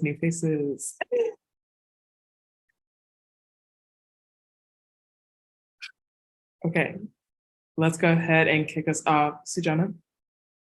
Yeah, absolutely. It's nice to see you, Tiara. And I would just like to ask how your experience on the Academic Senate, already kind of serving in a position where you're meant to be a student representative, has like informed your goals for the next year on the board of directors and kind of your strategies for student advocacy and initiatives. Yeah, that's a great question. So I absolutely loved my role on the FEC, as you know. I had amazing faculty and admin on the team, and I had an amazing co-representative. And it was really important to me, especially because that was my first role in USAC, that I was an advocate for students and that I was able to speak up even when I was uncomfortable. And I think throughout my role in the FEC, I slowly got comfortable. And because my co-representative and I were so outspoken, the FEC actually created a spot in the agenda just for us to speak on student issues. And I think this was amazing because I had the chance to advocate for things like enrollment during the TA strike. I got to talk about the student perspective. So I think that's really incredible, being given the platform to do those things and advocating to gain that platform. It really informed my vision to bring to this role. Thank you. Okay, moving on to our next question. It will be coming from Jonathan. Yeah, hi. Thank you so much for your wonderful answer so far. I kind of wanted to ask you, you talked a bit about your experiences, but I kind of wanted to hear, how do you plan to bring your experiences into the role? And how will you apply what you learned from those experiences directly into your term as an appointee if you are to be appointed? I think some of the most important experiences in both my position as a human resources supervisor and in FEC was learning the importance of having a platform to speak on. So for example, in the FEC, being allotted that time during meetings to really speak on the student perspective was so important to me. And then in regards to being an HR supervisor, I had the opportunity to be a part of an ASU Silly focus group where we got to talk about employee appreciation, really what we feel like is lacking in ASU Silly. And I think those are incredible opportunities that often students don't really get. I know in my focus group as an ASU Silly employee, there was only one other student with me on the call. And I think that's really unfortunate that we aren't actually hearing from students in regards to ASU Silly policies. So I would love for those experiences, to take those experiences and be an advocate for students, whether that's having students come directly to the meetings and give presentations, or to create perhaps surveys where we can present those results to the board of directors. I think that's really important. Thank you. Okay, moving into our next question, Eva. Hi, yeah, thank you for being here. So late this evening. An activist with your responsibilities on board. I'm so sorry, my Wi-Fi cut out. Would you be able to repeat that? Yeah, how will you balance your responsibilities as being, an activist and representative of student voices with the financial responsibilities and management that the board oversees? I think that's a really great question because those two things are so intertwined and often sometimes they come into conflict. I think definitely I would like to leverage my experience with in my accounting minor, like the things I've learned with that, and also with regards to my involvement with HR, payroll, and the financial aspect of ASU CLA. But I think the most important thing is to listen to both other student representatives and to also listen to the board of directors who are more experienced than I am, and to see, what they have to say, what they have to bring, and kind of balance the two between advocacy and financial responsibilities. And I think that's something that's also really important is to prioritize student issues. I really want to see what issues are particularly important to students and how we can use those priorities to prioritize the financial aspects of ASU CLA. Awesome. Okay, Jane. Yeah. So just to follow up on that, you mentioned you want to prioritize students' concerns and issues. So, based on the time that you've been working with ASU CLA, what are the common issues that have been flagged out that you think ASU CLA needs to work on for the next year? I would love to talk about this. So some of the common things I see, the first one has been student engagement, particularly with free ASU CLA activities, including like holiday parties, the wellness activities they post. So I think that engagement is really important because these are resources that are free to students. You go to these parties, you get to speak with managers, you get free food. Like there are all these great benefits to going, but often students don't utilize this. So one of the things I would really love to see, particularly a push from the board of directors to have managers a lot of time, whether that's during a student's shift or something where they can pop in, they can see these events and hopefully they'll be encouraged to go into these events later on. Another major issue is the turnover rate. I find with my own friends and in my own employment, a lot of people are unhappy. They're having conflicts with either their coworkers or their managers. And for a lot of people, this is one of their first jobs. And it's really hard to advocate for yourself when you feel like, oh, this is a manager, they're superior to me, I need to listen to them. So often they feel like their boundaries are being stepped on. So one of the ways I would really like to combat this is I know companies do an HR exit interview when students or when employees leave a position. I'm not sure if ASU CLA Human Resources has the capacity for that, considering we have over 1,500 students and career employees. But I would love to see something like an exit survey where we can really focus on where ASU CLA is lacking in employee retention and if there are any major problems that we need to address as an organization. Thank you. And moving into, looks like our final question from Alicia. Hi, Tiara. It's nice to see you. My question for you is, I know you mentioned like there's issues that you've like participated in and you're aware of, and that you care about. If you could list some of those issues, you think exist within, UCLA, as well as touch on the fact and how are you going to hold yourself accountable to students when, or how are you going to hold actually that, but also not more importantly, but just as importantly, how are you going to hold ASUCLA accountable in terms of like how they manage to overstep on student autonomy and student rights within, our university and our fees? How do you hope to truly hold them to their like, positions to serve students? And how, sorry if that's like a little, but I'm just saying, how are you gonna hope to hold ASUCLA accountable for their common overstepping of student power? Thank you, Naomi. Yeah, that's a great question. So I'll answer the first part. Some of the initiatives that I'm really interested in, but not all of them. I would, like I mentioned previously, like to see more student engagement with ASUCLA. I know it's been mentioned before, but international students, they don't even know they can get a job on campus. And when they come in, they have realized they need to get their SSN, and we help them in that process. But it's so confusing and it's so conflicting. DASHU will tell them to go one place. We didn't receive that information, so we're telling them to go to DASHU. The Social Security Office is telling them to go somewhere else.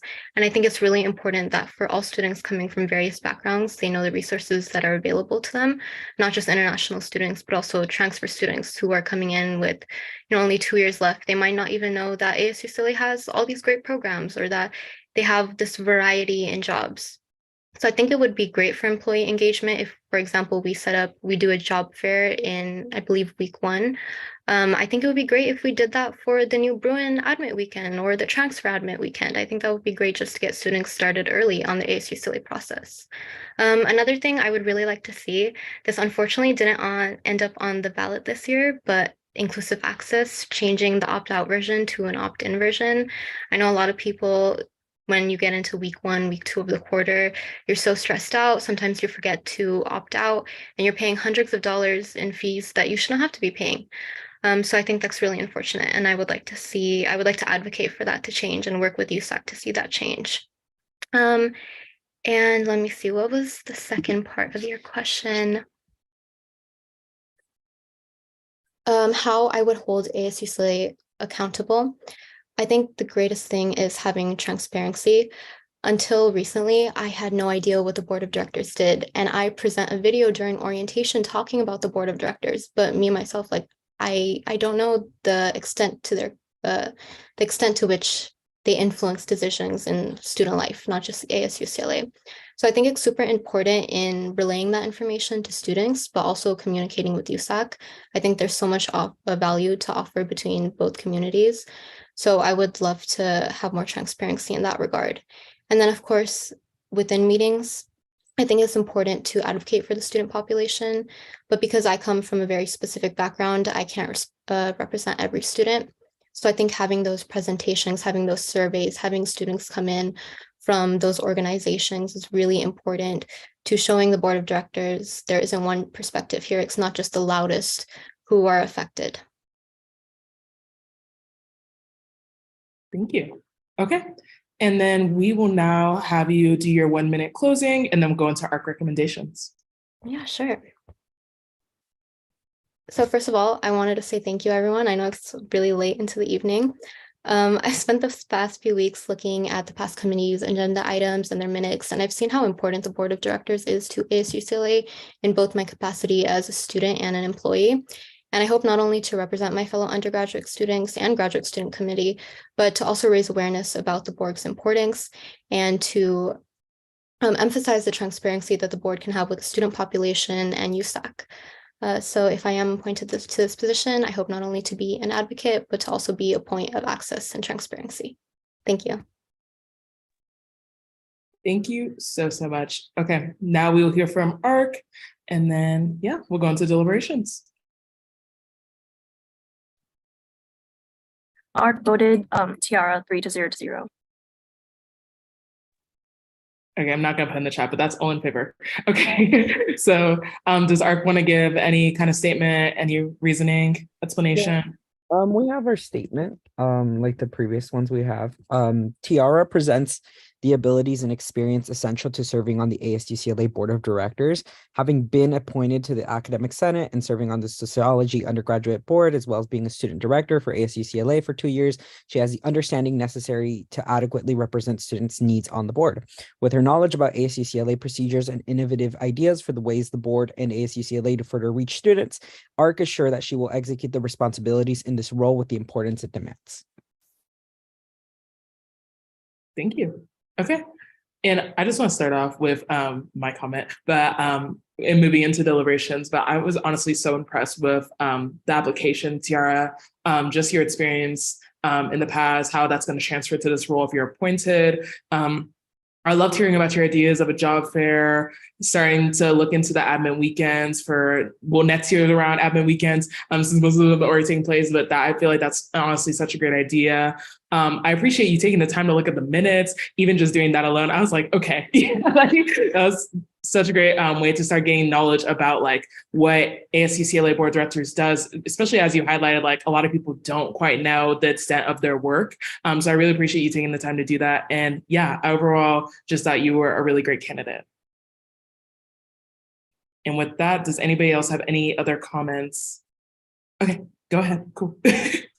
Yeah, no, real quick. I was chief of Senate for the Academic Affairs Commission last year, and Tiara was a senator who I had, the utmost privilege of working with. Like in her position on FEC, she was just so organized, so proactive, so responsive. Always very engaged, and had so many ideas when all of the senators would come together and would like discuss the matters going on in the academic senate. It's also I think like that academic senate knowledge, I can personally vouch, I think is really, really useful to carry into like the BOD space. And also I really, really loved hearing that she that inclusive access was one of her priorities, because it's one of AAC's biggest priorities for the upcoming year, and one of the biggest things that I want to push through academic senate.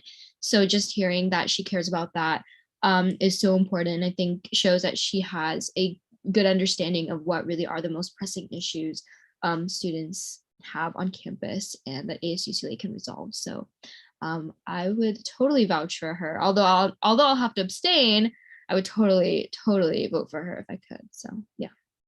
Screaming. Thank you. Okay, Tara. Yes, I just want to say, hey, thank you so much for coming to council and presenting all these great ideas and initiatives. I personally, like Naomi was saying, I really appreciate you mentioning the transfer admit weekends and giving like visibility to incoming transfers. That's something that I definitely don't take lightly. So I definitely am in support of you and your possible appointment to BOD. Okay. Any other comments before we go ahead and vote? Going once, going twice. 3 strikes. All right. So let's go ahead. Can I have a motion? And this is for the 2-year voting member of ASUCLA Board of Directors. I move to appoint Tiara Widagama to the 2-year position for the Board of Directors. I second. Alicia motions, Sarah seconds. All in favor, please raise your hands.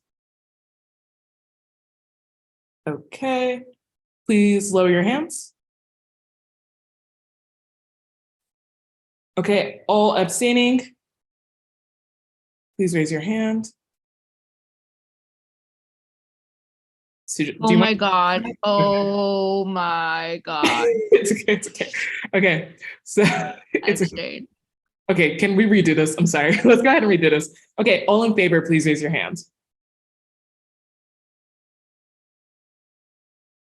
Okay, please lower your hands. All abstaining? Okay, please lower your hand. And all against. Okay, so that is 10-1-0. And with that, Tiara is now an ASUCLA Board of Director for the 2-year voting position. Thank you so much for coming to council and for spending your night with us as we go through this. I really do appreciate it. And I hope you the very best in this position.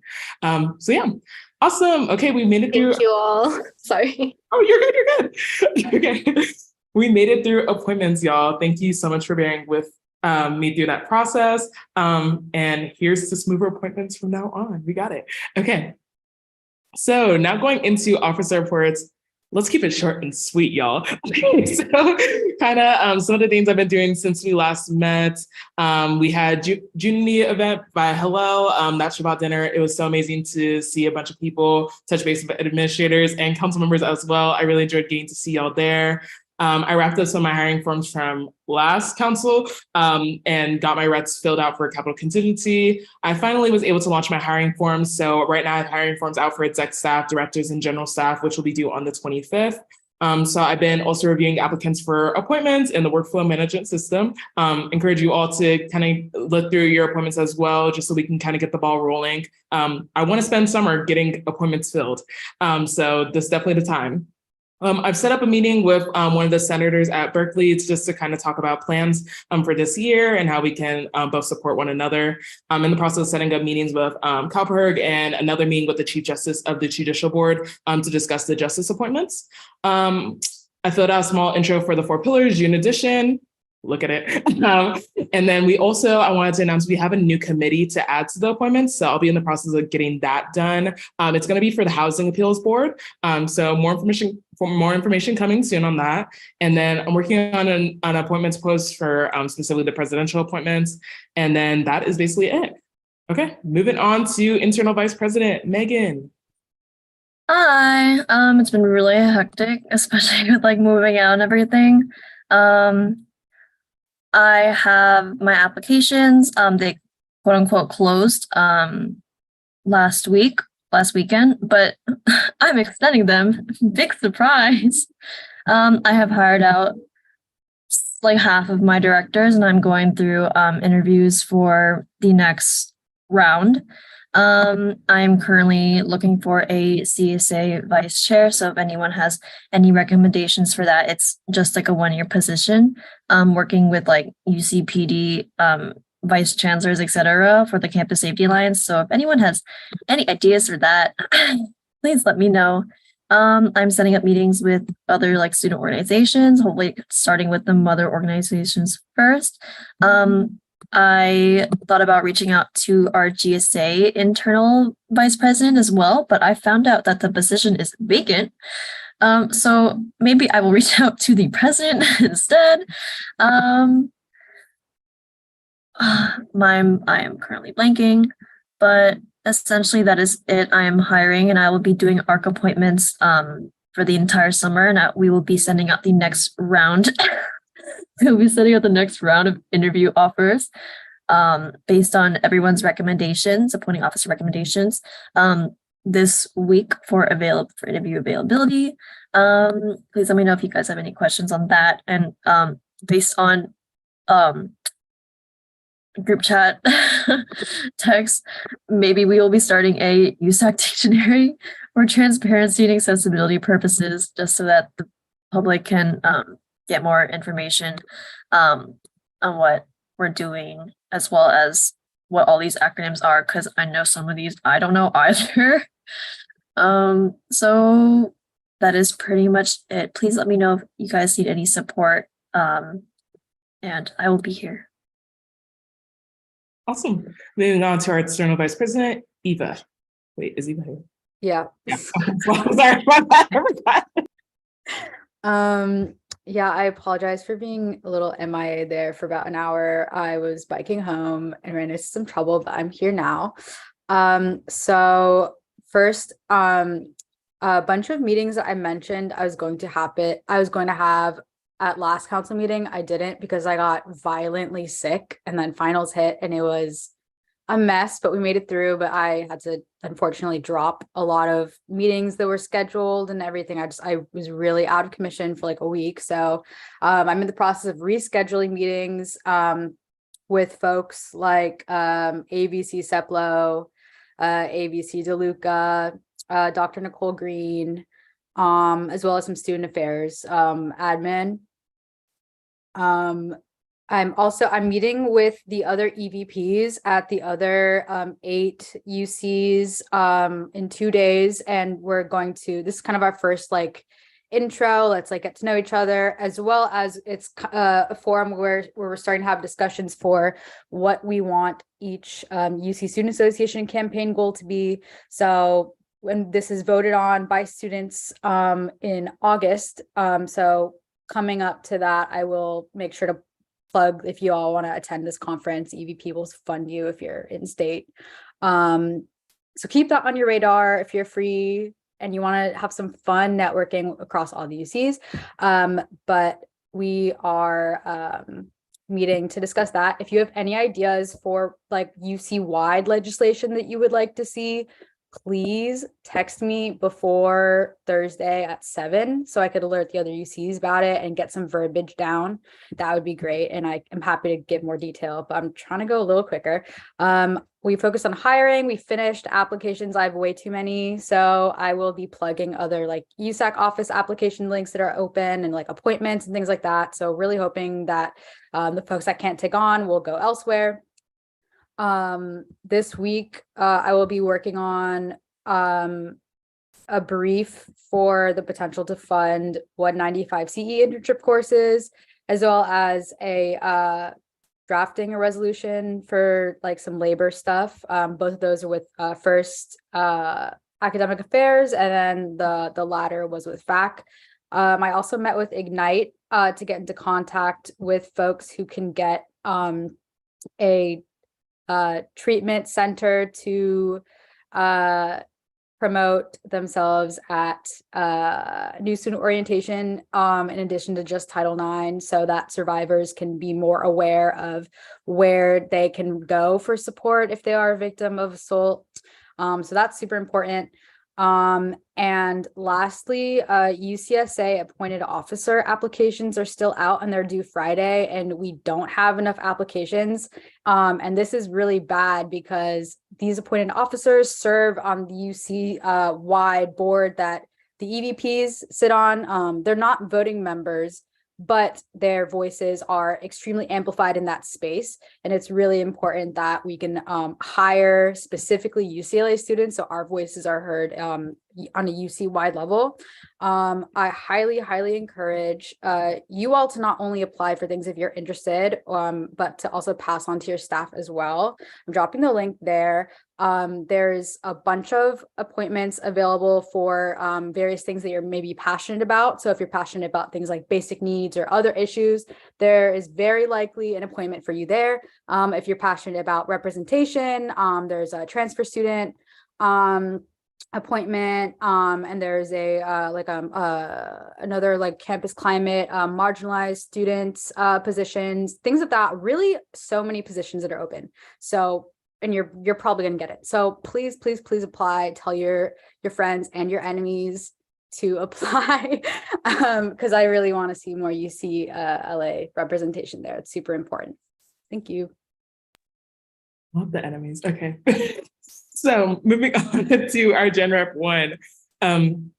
General 1 had a proxy, I believe. Is there any updates?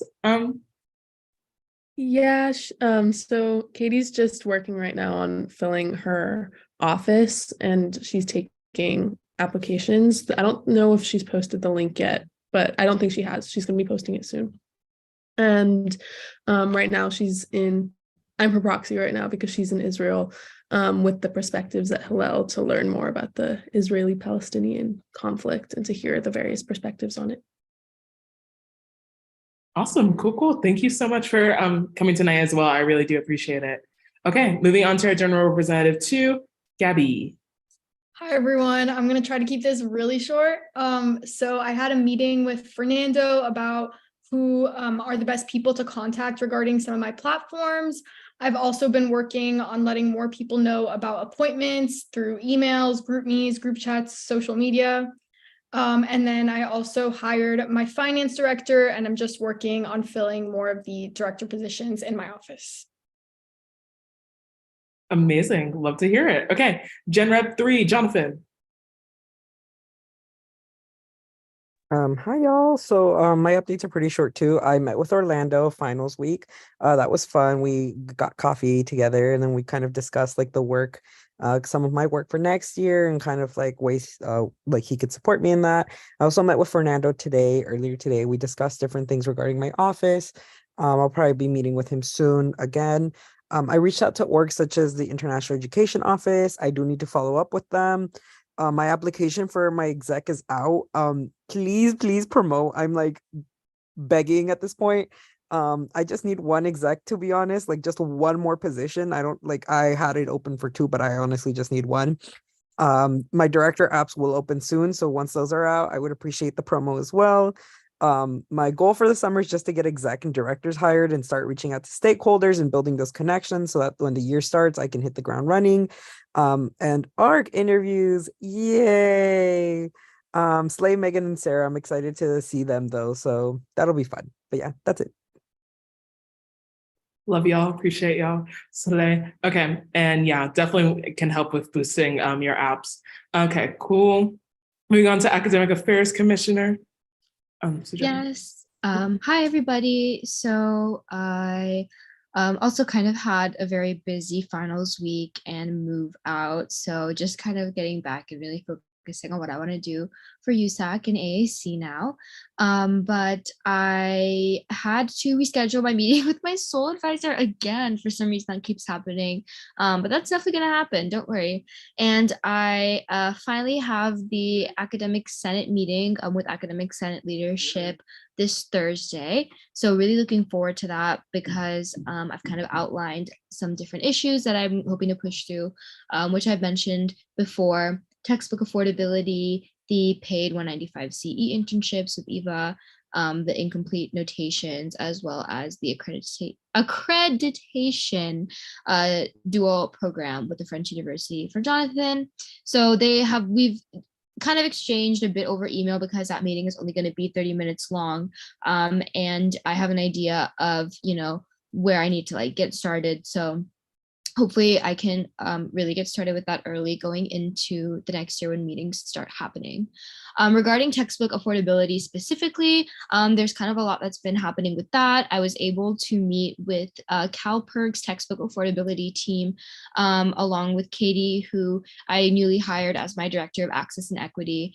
And so we were able to kind of just continue that discussion and see where CalPERG was at, and where perhaps our efforts could align, kind of realizing that CalPERG and USAC are both kind of like heavily bound entities, but bound by different things, which was like, it's just interesting to figure out, and how to work together. And our focus right now is on publicizing the textbook affordability survey, which is basically just a survey, right? To learn, which is basically just a survey for everyone to say that they are not fans of inclusive access, opt out because it makes you pay unnecessarily hundreds of dollars every quarter, right?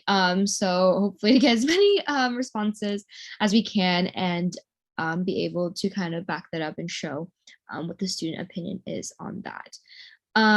Besides that, I have been working on appointments. I have already recommended one senator to ARC, interviewing one more 2 days from now, and just continuing to really do a lot of outreach on that. Filling the academic senate appointments is actually like my #1 priority right now. I just kind of want to get it done. I just don't want to wait till the end for that because that's always massive headache. Besides that, I'm just focusing on promoting all those appointments. Rather, I should start focusing on that really a lot, and just brainstorming how I'm going to get to people over the summer. I hired all my directors. I'm really excited about that. I finalized their training schedule. Our first group training will be July 1st. Yay. Along with that, I'm hoping that, yeah, I'm hoping to have a kind of a USAC mixer thing, like one of their trainings later in August or September. Like, just if y'all want to like say hi or something like that. Get a presentation from the MO, some other orgs, and maybe do like virtual socials, like watch parties, something like that. I finalized my CRC and SAOC appointments, like kind of just, finalize that. Met with meeting with Janice on Thursday to kind of see where we perhaps will be able to work together on a midterm stress relief week thing that I am hoping to put on next year. And after that, hoping to schedule another meeting with Mary Romo, then with more, concrete plans so that we can figure something out about that. That is about all that's really important from me. So thank you guys. Thank you so much. Oh, excited to hear all the work you're doing. Okay, y'all are killing it. Okay, so Campus Events Commissioner, I don't think Mason was here. And I don't see a proxy, so skip. Okay, Community Service Commissioner, Jean. Wait, oh my God. Yeah, wait, oh my God, sorry, yeah. Okay, hi. So I'm also gonna try to keep this short. Okay, so we had I missed this out last week, but the other time, but we had our service summit, which was our last event of the year. It was a big success.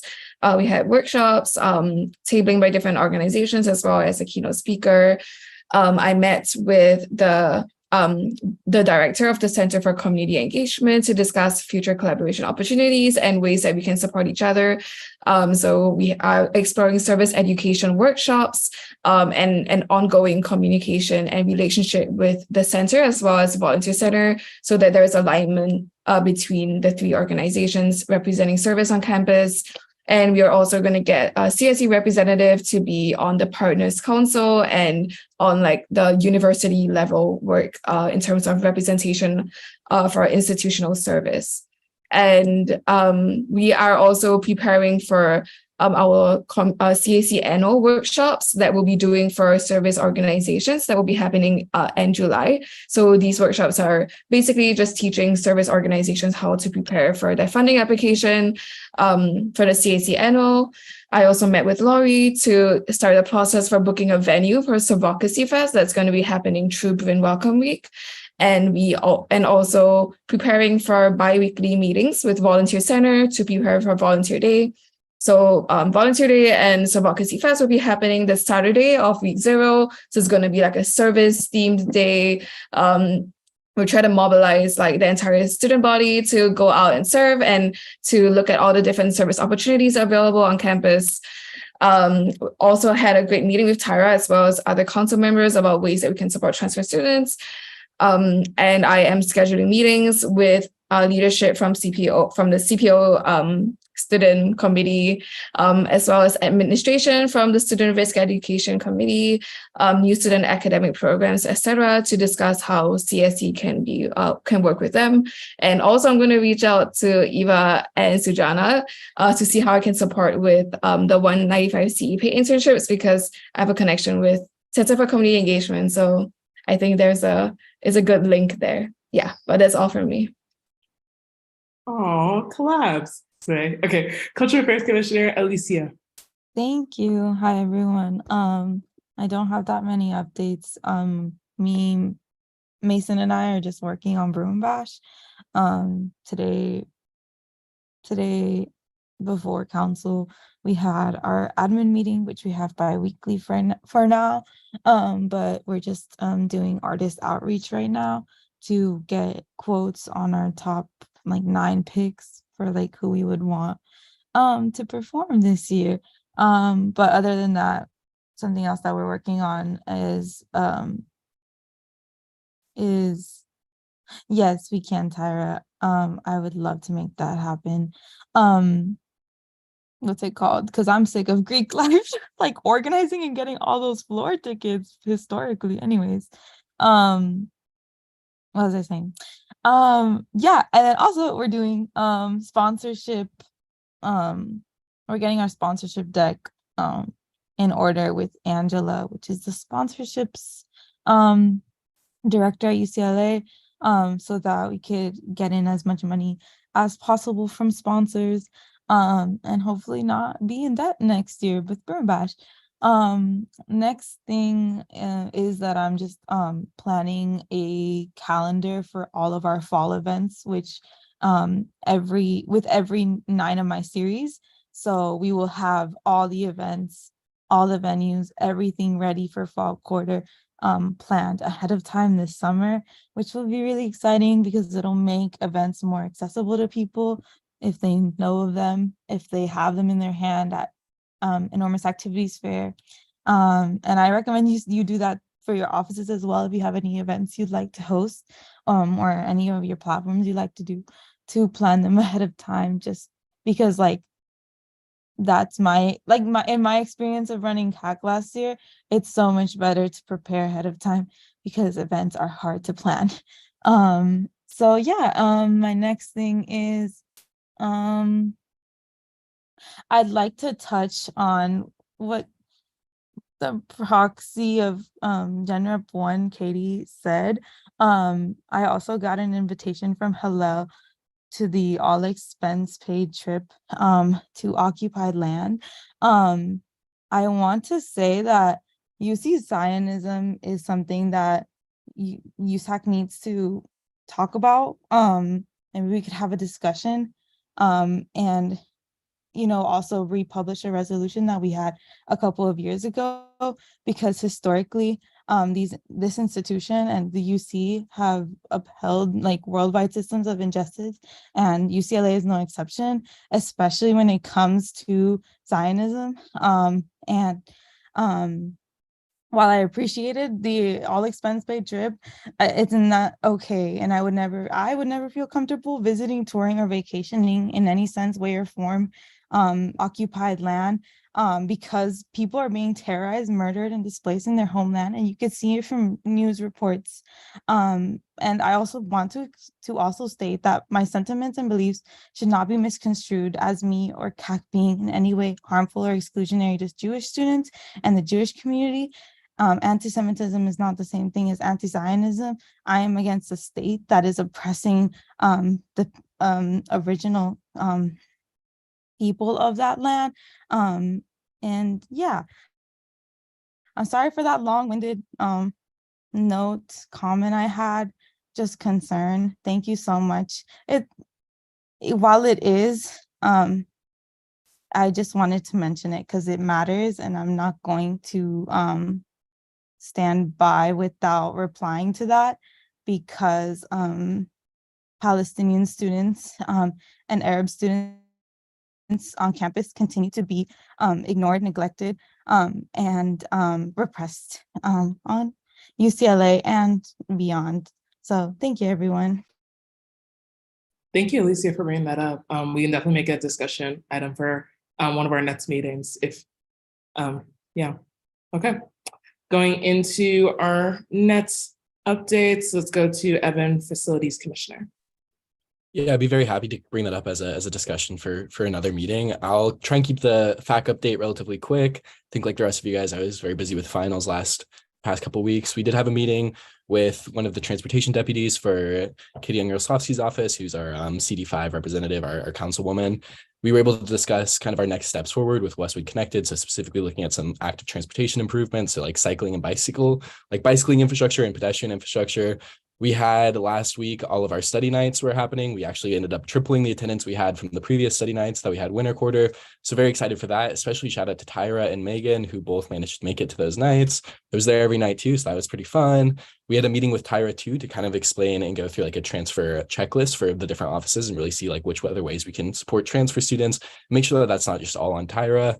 I also had a meeting with Fernando last week where we really discussed about, the basics of TGIF and how we can really improve transparency and make sure that people really understand like what the application process for TGIF looks like, why people aren't getting, the funding, and really kind of like I guess, fix some of those issues before they arise and before they get those applications. So we're excited to continue those conversations. We've set up now regular meetings with Fernando. We're going to set up regular meetings so we can continue that conversation over summer and really make sure that TGIF next year is a much more transparent funding body to the student body and can hopefully assist much more organizations and just be more transparent. But that's the only updates I have for FAC. Excited to kind of use this time to get a little bit more USAC focused now that finals are over. Thank you. Okay, moving into Financial Supports Commissioner, Sarah.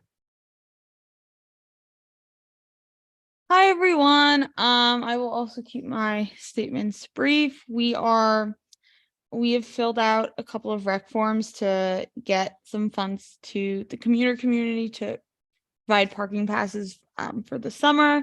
We have also worked with some clubs to provide additional funding for just like end of year events. We are currently, our application is done. We just need to post it. What else? We've done a lot of our interviews. I have very much enjoyed my debriefs with Jonathan and Megan. Those are like really nice and sweet. And then I don't think if there are any other updates. Oh, we're working on a financial fair for fall. And also we probably will start our weekly, not weekly, gosh, but executive meeting soon. And then other than that, I think that's it. I also just wanted to second what Gabby said in the chat of it's the complicated issue and we should definitely have a later discussion about it. Thank you. All right, thank you. And moving on to our Student Wellness Commissioner, Janice. Hi everyone. Love hearing everyone's updates so far. Like Eva, I don't know, got hit by a bus the last like 2 weeks. I don't know when the COVID began and where it ended. Like I got it twice almost, I think, but because of that, I'm I'm in recovery mode, but I'm also like getting my reins again. So thank you everyone for all the patience if I like missed meetings with you or whatnot. Even like I was late today. Thanks everyone for your understanding. You know, our health and wellness always comes first. As for commissioner updates, I'm planning meetings. So excited. This is the first week that I, have time and I'm able-bodied enough to do these. And I'm meeting with like my core student leaders, my SW4, to plan for the future of SWC this summer. And then I also met a lot of wonderful individuals at the networking event that the Student Government Supports team set up for us. So I'm meeting with Amanda from the Office of Emergency Management for collaboration on a first aid emergency preparedness event. And then also, of course, like within our own council, Sujana mentioned this, but we're going to meet this week about a future midterm de-stress event. And that just reminds me, Tyra, we should schedule something too to talk about our event as well. And then I'm also rescheduling with Jonathan. And then for SWC, my Assistant Commissioner Annabelle met, thankfully, while I was down with our very own Jessica Alexander and Mary from events, and they won a bunch of money funding from the UC National Center for Free Speech and Civic Engagement for a reproductive health justice program. And they reached out to SWC this week asking if we would have this program, and we, delightfully accepted. So we're super excited to plan a program that's centered on education and resources, providing a safe space for sensitive and productive discussion on these topics, and then also centering marginalized voices. So they also would like to collaborate with other student orgs, and especially like for the resource fair, we would love to have other folks join us. So if this sounds like something you're interested in, just reach out to me. And that is all for me. Thank you. Thank you. All right, moving into our Chancellor Senior Representative, Tyra. Okay, so hi everyone. I am exhausted, slept until 2 p.m. today. I just want to acknowledge Alicia. Thank you so much for posting Happy Juneteenth on your Instagram and, showing support for the African American community. I take it very personally as an African American but just as somebody who's just interested in empowering Black communities everywhere. So thank you so much for that. I did go to Juneteenth at Lamert Park, which if you have any Black friends, you know, it was pretty hectic. So that was a moment yesterday. But as multiple council members said, I did have the USAC Transfer Student Agenda meeting. That was really great. We talked about a lot of great things. I'll probably like say everything that we said in a later meeting. I just have to, you know, get my life together right now. The Filipino Transfer Student Partnership had an event called Debut, which is kind of like a traditional event that they had. And I sponsored it this year. So I was able to go to that. It was really nice. I got to wear a sparkly dress. I felt like a princess. And then shout out to Evan for having the study nights. Those were so cute. And I definitely was drinking like 3 cups of coffee on one of the days. It was crazy. I did go to the Black graduation and the Latinx graduations these past, well, what's today? Tuesday? They were on Sunday. I went to both of those. They were amazing. And I was so happy to see all my friends. And I did cry at the Latinx one, but it's okay. And then I'm pretty sure a lot of y'all know, but I am going to be the incoming ASU chairperson. So if you are scheduling what do you say, appointments or like meetings with the mother orgs, I am the representative for the Black one. So you can reach out to me via the ASU chairperson email. I'll put it in the chat after the report. Thank you so much, Eva. You already emailed about Black Student Lobby Day and Transfer Student Lobby Day. So I appreciate you so much for that. I have interviews coming in. So I'm hoping to do those this summer to get my staff completed. Thankfully, half of my staff is not graduating, so I only have to like hire for the other half. And everyone that applied is applying for like if it's across the board, so there's not like any gaps, which I'm thankful for. And then Sujana, I'm hoping if there's any people who are left over who want to serve as like a transfer rep on AAC, I can swing them through that application. I'm also trying to find a chair for the LGBTQI Transfer AME weekend.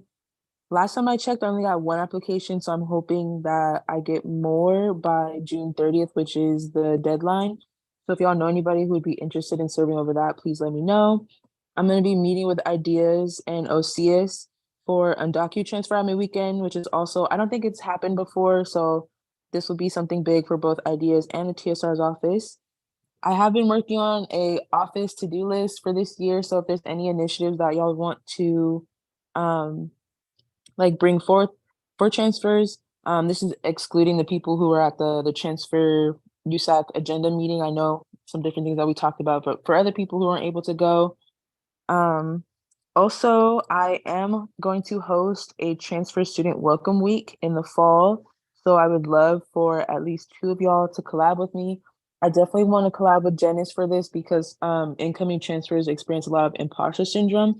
So I want to have conversations about that and like give students tips on how to navigate that and how to like, you know, emphasize on the transfer like cultural capital. But outside of that, if there's any other people who want to collab, let me know as soon as possible. I do have funding available, and I'm pretty sure y'all have funding as well. So we can make something work. And then I think that's it for me. But yeah, have a great summer. And I will not be at the meetup that y'all are planning. I'm going home on Thursday, but I love y'all. Cool. Thank you so much. And yeah, would definitely love to help with the transfer welcome week. That'd be great. That'd be dope. That'd be dope. Yeah, especially because they're starting to send emails about Tribune welcome. So I will definitely be forwarding y'all some messages soon. I just got it today. So yeah, okay, awesome. And then going into international student representative, Adam, I don't believe is here, and I don't think we have a proxy as well. Okay, so we'll go ahead and then go into our admin reps. Okay, let me see who's here. Orlando. Hello, everyone. How are y'all doing? Just a really couple of quick updates. The first one is, this is based off our last meeting. I had mentioned the Souls Bruin Leaders Project. An Instagram account could help promote the appointments that you're all trying to fill. There was a question on how many followers. We do have over 1,000, so I just want to kind of throw that out there. Shout out to Naomi. So yeah, if anyone's interested, definitely reach out to me. I could help promote. So Yeah, any questions, go ahead and email me. And I believe, as CSC mentioned, the Community Activities Commission annual fund will be due in August. I know it seems far away, but it'll get here quickly. If you belong to any organizations that are not part of CSC, or if you are a part of CSC, definitely reach out to your sole advisor for guidance, because in the end, your sole advisor does approve your proposal. So definitely reach out to them to at least ensure that they're aware of it, and if you need any assistance, they're there to assist you. All right, well, that's all I have. Passing it on now. Jessica. Hello. Sorry, I almost forgot to unmute myself. Just a couple quick things. So I wanted to bring back up something I mentioned at a prior meeting, just regarding about having funds available from this past council, so 22-23 fiscal year, in the discretionary fund for council to cover the cost of an ADA door retrofit, or at least partially cover the cost for one of the student org offices in Kirkhoff. So I just wanted to bring that up again, just as we are approaching the end of the fiscal year. We kind of need to make a decision at this point, probably vote on something at the next meeting if possible, if we want to go ahead and get that work started now. Otherwise, my recommendation would be to keep it on your mind for when we get into surplus conversations in the fall, because that's a great opportunity to have some additional funds available for things like that, that are outside of just general maintenance and utility costs. So I wanted to bring that up again, just as something for you all to you know, if you want us to get moving on that project sooner rather than later, then you can kind of just vote to approve the use of the funds for that purpose, and then, you know, we'll take care of getting the work order placed, and then once it's getting billed and whatnot, we can help fill out the rec form for that. And then the other financial thing that I wanted to mention, so we have an invoice now for nameplates for everybody. So as we return to in-person meetings, we order nameplates with everybody's name, pronouns, position, for in-person, just so people who like members of the public who come to attend can like identify who you are, since your names are not displayed like on Zoom. So anyways, typically we would charge that cost to our installation budget as something we order for new council members. But you know, our budget was a lot lower this year, just given some amendments that were made when last council was voting on their budget for the year. So the cost is about $900 for in total for everything. So a good account to use the funds from would be the council discretionary, since like I mentioned, I don't think that account has been utilized at all yet, so you should have the full $10,000. But again, since it's not typically charged there, I wanted to at least bring it up to you all, so that, you know, you all can let me know if that sounds reasonable to you as a good place to charge it. I can go ahead and take care of the requisition form and get it over to you, Naomi. But normally I would have tried to get some additional dollars for the installation account when surplus came around, but everybody had a lot of great projects, so the funds went very quickly. Yeah, and honestly, we haven't had installation in person in several years, so we kind of were like estimating what we thought the event would cost. It definitely ended up costing way more, just given the price of food that's gone up and whatnot. So yeah, it's unfortunately that account has been fully utilized for that event, so we just need a place to now charge the nameplates to. Cool. By Yeah. any chance, in Slack, can you provide like a brief summary just so when we vote on it next meeting, Yes. everyone knows like the prices for the door and the nameplates Yes. together. And Yeah, then, I'll drop I have an invoice for the cool. nameplates and a quote for the door. So I'll drop both in Slack too, so you can review what all the costs are rolling up into. Okay. And then we'll Yeah. just vote on it next meeting and we'll get that done. Awesome. That sounds great. And then, aside from that, I also just wanted to mention, I know trying to wrap the quarter and transition to offices was a lot. Everybody was really busy prepping for finals. So if anybody wasn't able to attend some of the training sessions that we held on the Thursdays, definitely can send out like the PowerPoint slides for that, or maybe I'll just drop it in Slack if that's more accessible. But I also just wanted to offer, like, I know some of you have already had meetings with Fernando, Jonathan, and I, but if anybody specifically wants to meet just to go over some of the topics that we went over in the training, just as like a refresh or a recap if you missed anything, happy to be available for that. All of our schedules should be opening up significantly more now that we're in the summer. We are all working full-time over the summer, so we'll be around. So just wanted to put that out there in case if anybody was feeling like you kind of like maybe missed something, or if you missed a day and you want, it's better to like meet and go over that. Any of us can be available to help with that. And then we'll also want to just have on our radar to plan the trainings again once you all have your office staff pretty filled out, because most of the things that we went over and the things that we would be dealing with, like regarding contracts, funding, different things like that, most of you are going to have somebody on your office staff who's handling that for you. So we think it would be really helpful to have them go through some of these training modules and just kind of get a deep dive into the different processes of how things are going to work.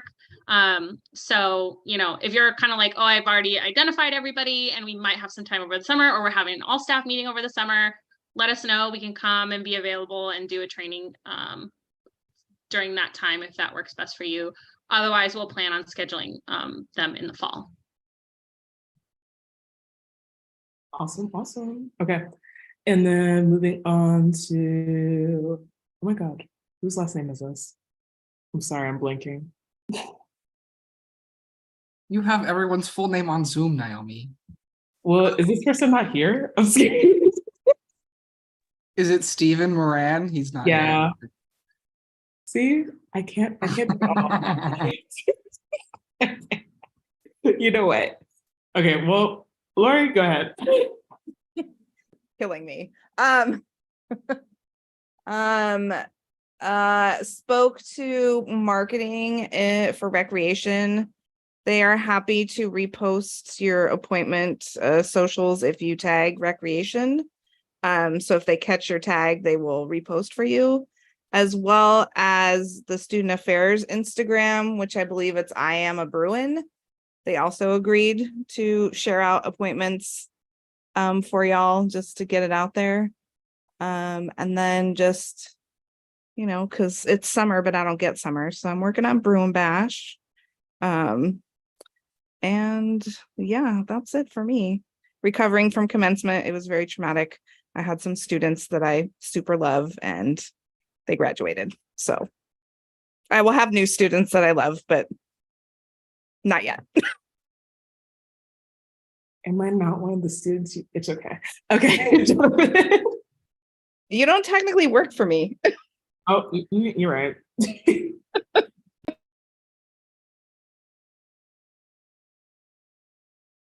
Jonathan.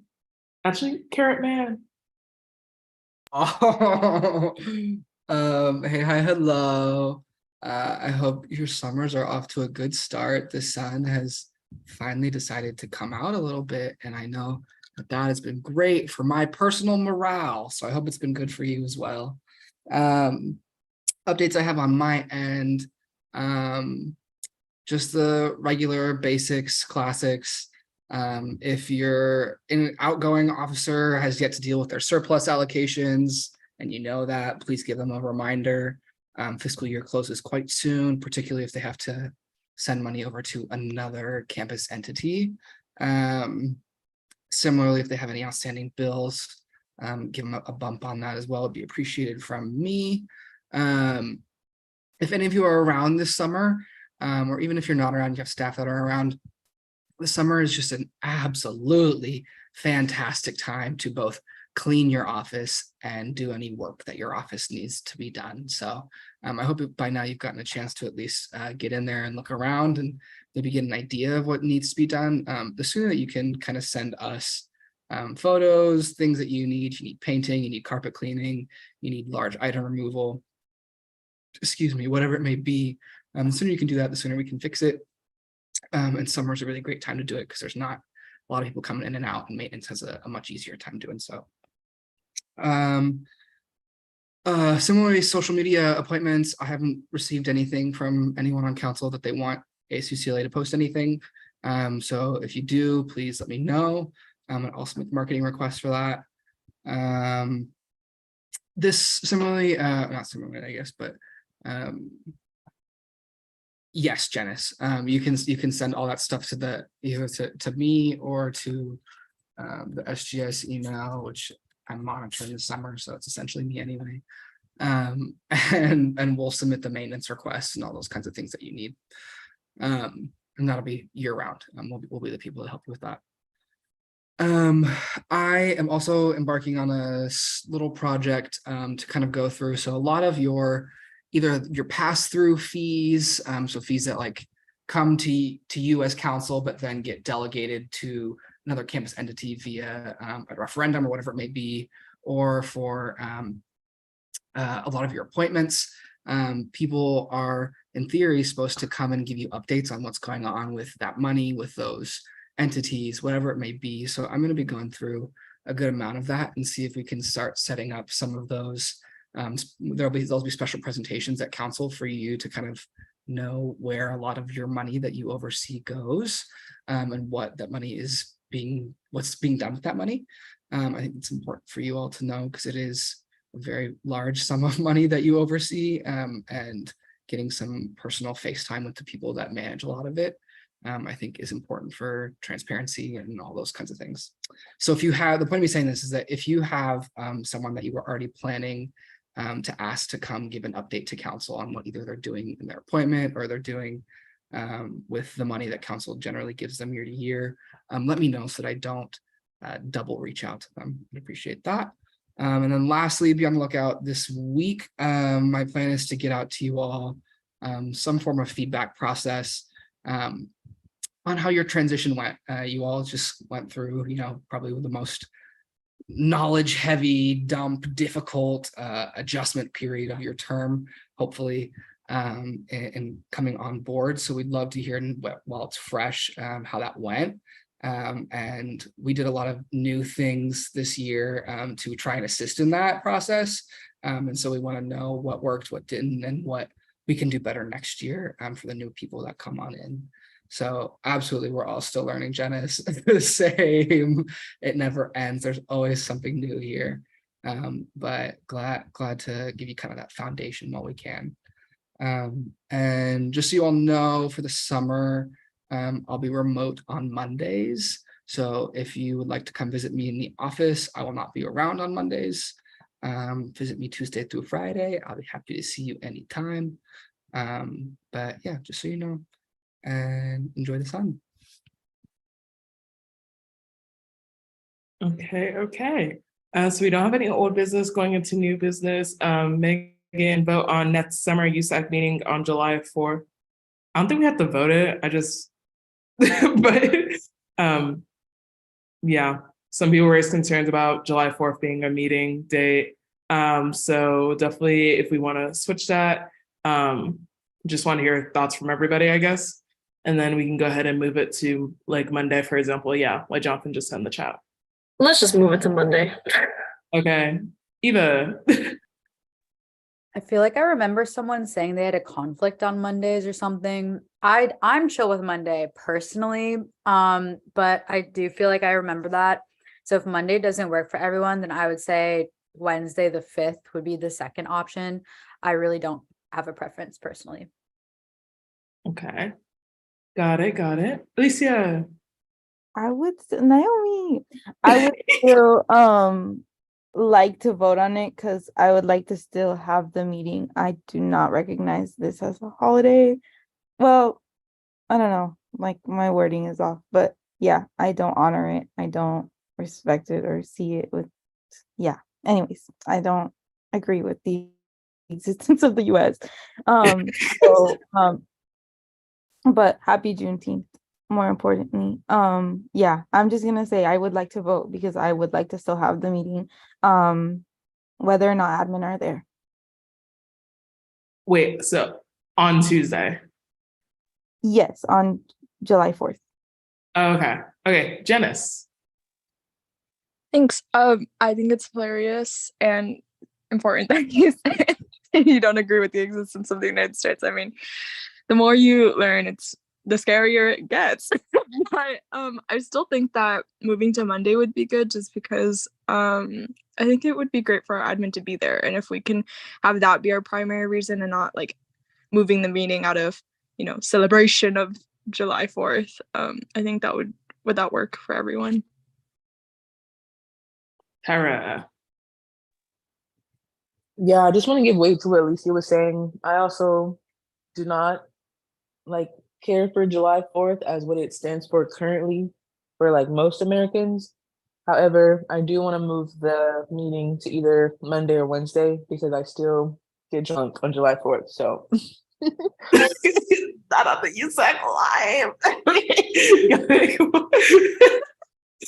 I appreciate the realness, y'all.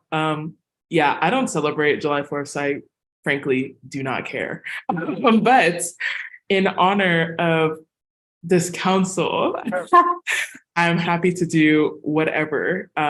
So should we go ahead and vote on it, or how do we want to do this, y'all?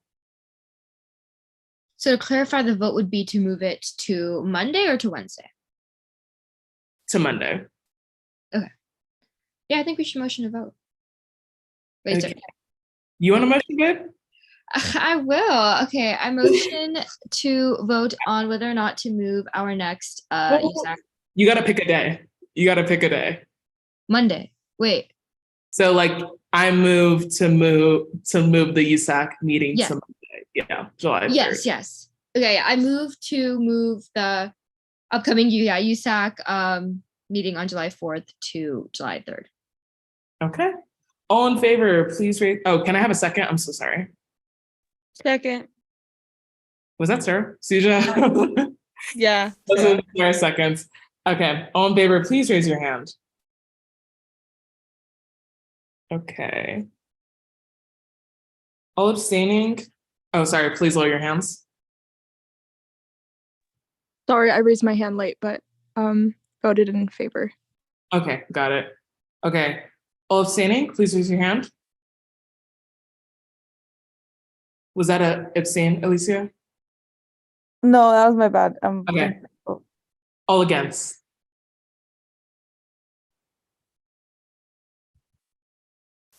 Okay, that is an 8-0-1. So we'll be moving our USAC meeting to July 3rd.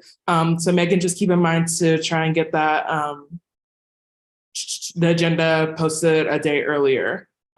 So Thursday, right? Or wait, actually not. Yeah. Okay, you get it. You get what I mean. Sorry, I'm exhausted, y'all. Cool. Okay, so we'll go ahead and change that to July 3rd. Still sticking at the same time. Our goal is just to meet quorum. Okay. Next, we'll have discussion on fee transparency and inclusive outreach. Megan, you want to take lead?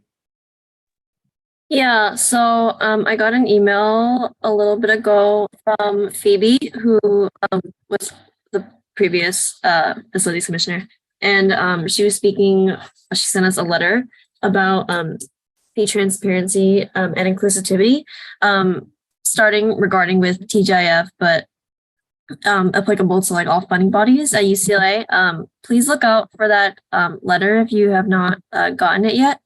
But if not, I can also send it into the chat right now. Essentially just, I just want everyone to like take a look at this letter and like, I wanted to bring it up as old business for next week as well if we want to further discuss this, or we can also further discuss this in like our own what's that word? Our own meetings within council. So essentially it's just about how like since student fees go into TGIF, there's not too much like transparency in like where the fees go and like who they're affecting. Sometimes like definitions can be a bit obscure, especially when it's like things like need-based or priority funding. I know a lot of like student orgs have had issues with like not just TGIF, but like a lot of funding bodies in general. A lot of the time it's because like, oh, there's just not enough funding at all anymore. Yeah, Tyra.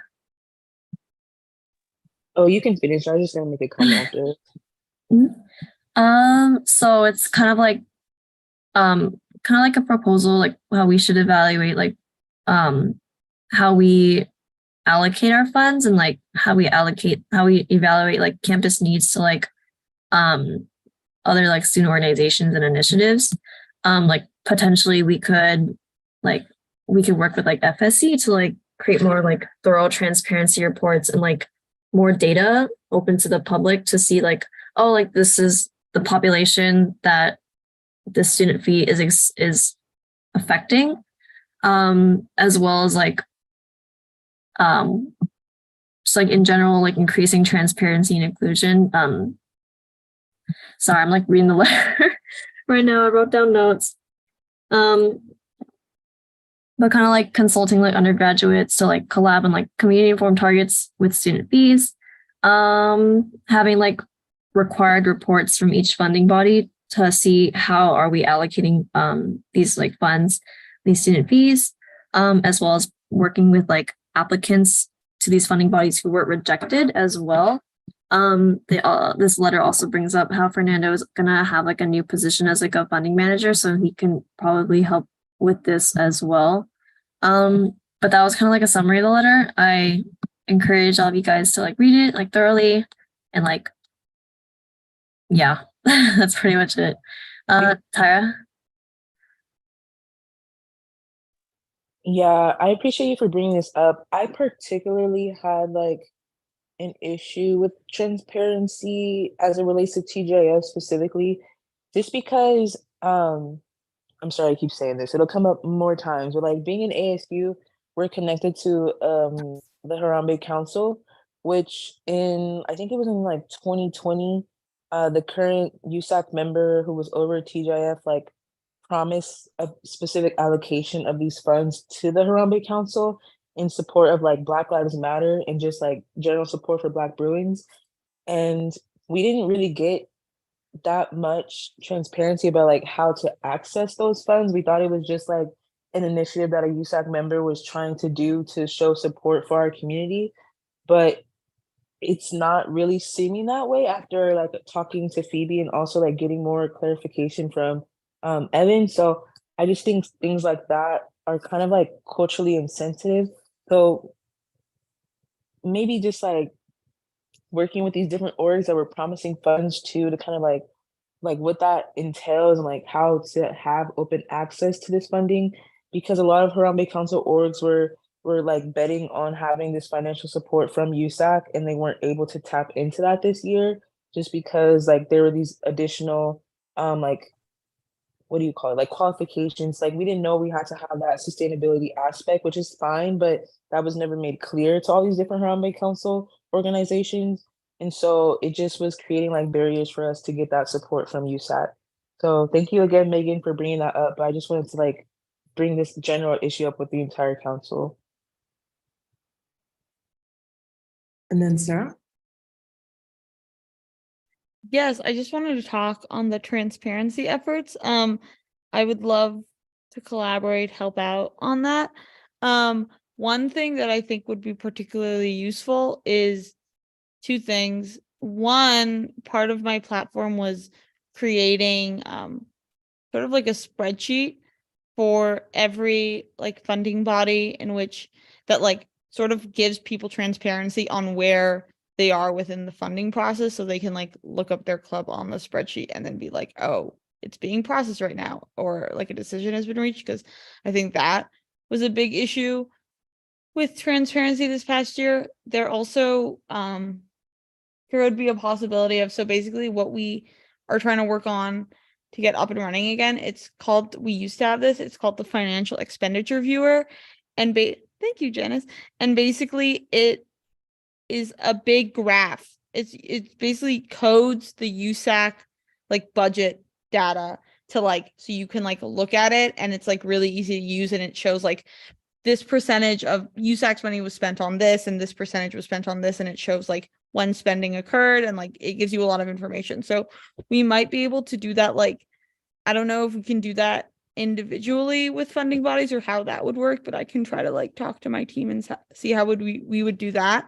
I'm all for transparency reports and everything. I just think if we in doing that, we should make it so that it's like super duper easy for students to see the amount that we're spending and where the money is going, just because I find it more realistic that they'll probably be looking at graphs rather than like reading reports. But we could definitely do both, but those are just my 2 cents. Eva. Yeah, I think there's definitely a lot that we can do. And I think transparency often gets lost in the shuffle. So the Bruin Advocacy Grant is so much smaller than TGIF, but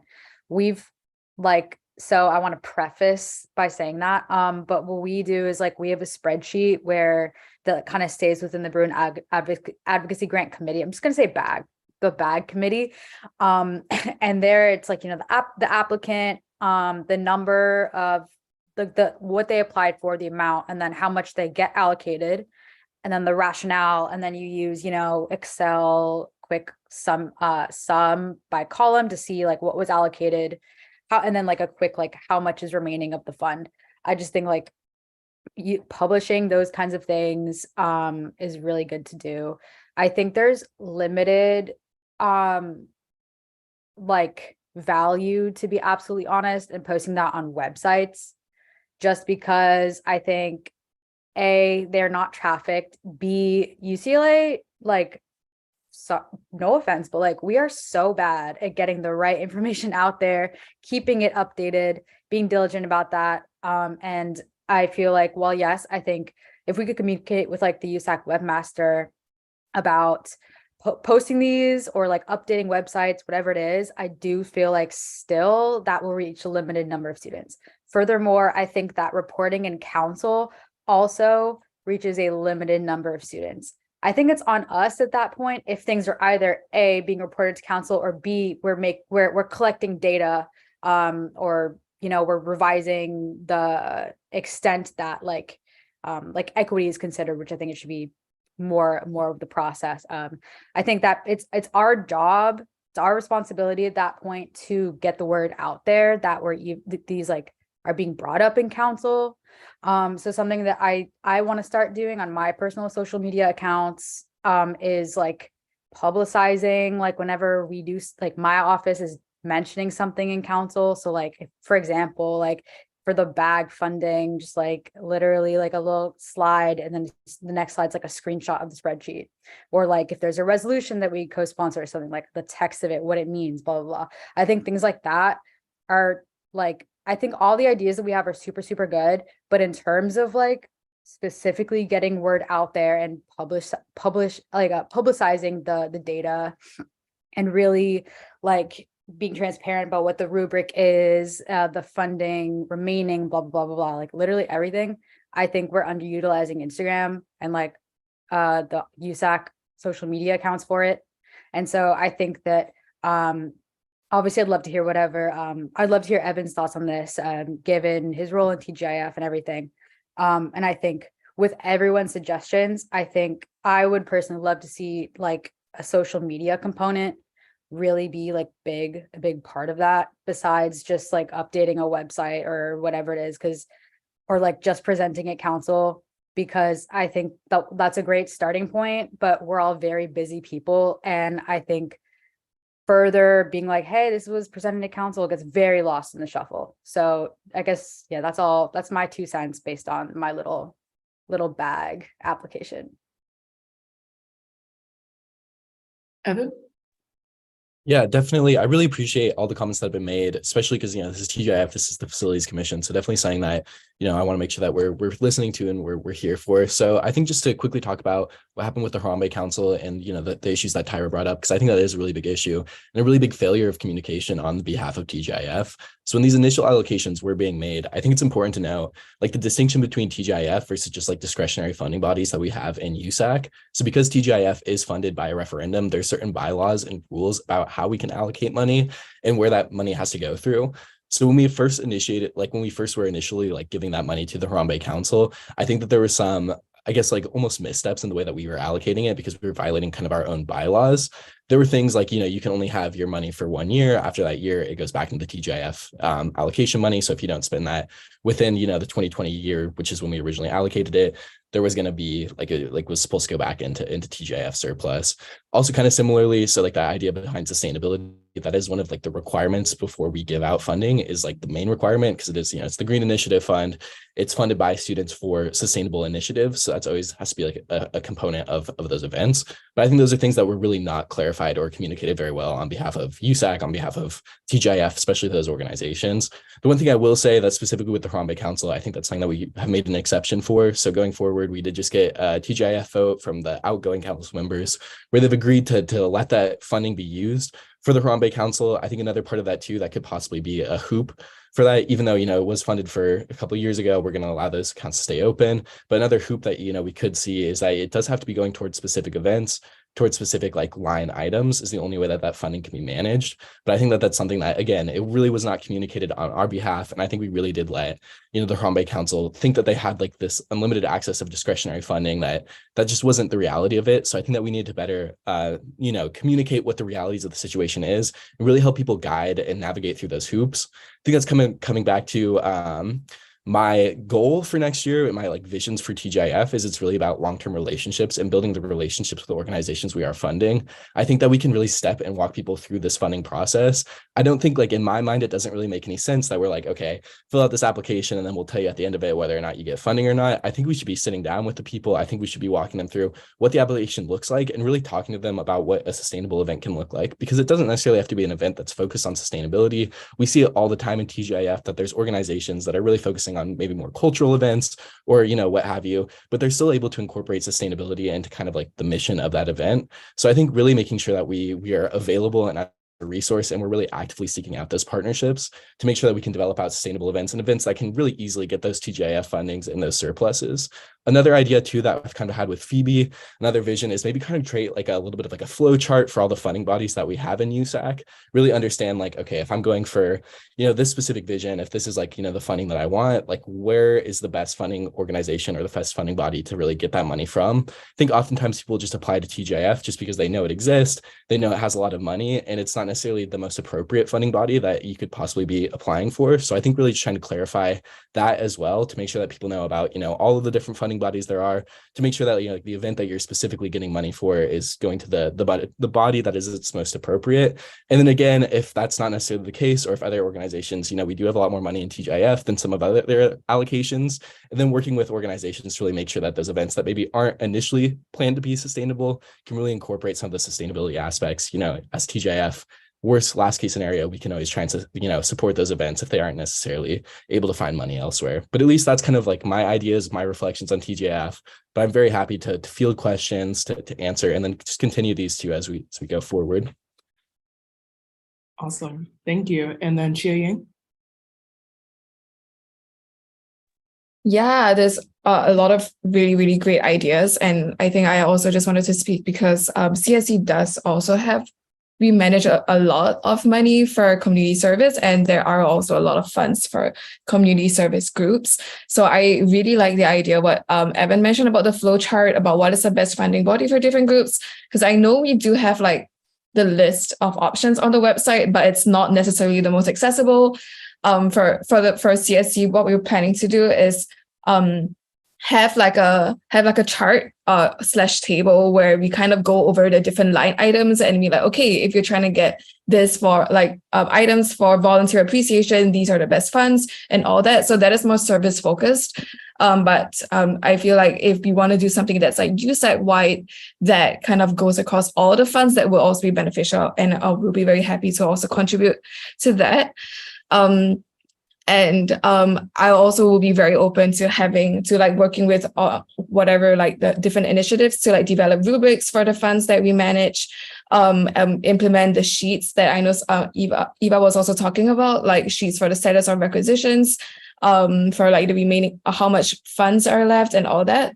And just an idea to put out, whether we want to have like a little like USAC financial transparency committee where all the offices with like funds kind of dedicates like their finance director to sit on this like committee where we share best practices in terms of like what we want to do with like creating sheets or with creating that flow chart or creating like social media posts like for USAC. So I think I think having the finance director to be part of that process can really like improve how USAC can be more transparent with how we manage the student fees. So that's an idea that we can possibly look into. I'm not sure whether like Sarah would be interested to take that, to like lead that. But yeah, we can discuss that in the future as well. Okay, thank you. And then Eva, and then I'm gonna wrap up with the last comment as well.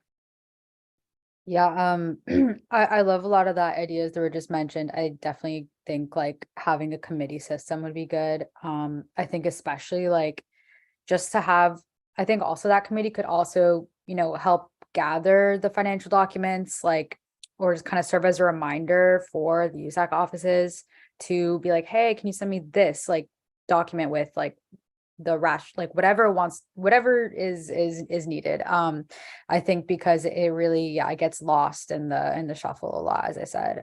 So I think like if we could kind of, I think also kind of have them as like a, yes, a transparency body and like, being supportive of what various funding bodies, like what their purposes are, where the money goes, blah, blah, blah. Like, I think also just getting us to be financially transparent in it, like as our like offices too, because that's a whole other issue. So just really like being like a bothersome, like, hey, can you send me this like every quarter or something, and then having it at a USAC meeting and then being presented, and then as I mentioned earlier, advertising whatever went down on social media because nobody pays attention to these meetings. All right, and then Tara.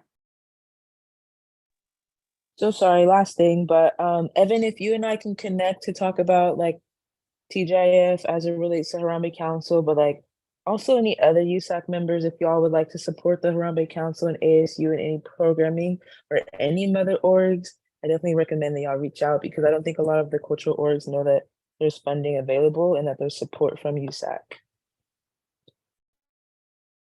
Thank you. No, definitely want to talk about everything y'all are saying. Yeah, one of my main goals for this upcoming year, well, now, like, honestly, in these town halls that I envisioned, I also want to break down funding. So I think would be best for next steps. Definitely, if you have a chance, well, especially for funding, those in charge of funding bodies, review the letter that was sent by Phoebe.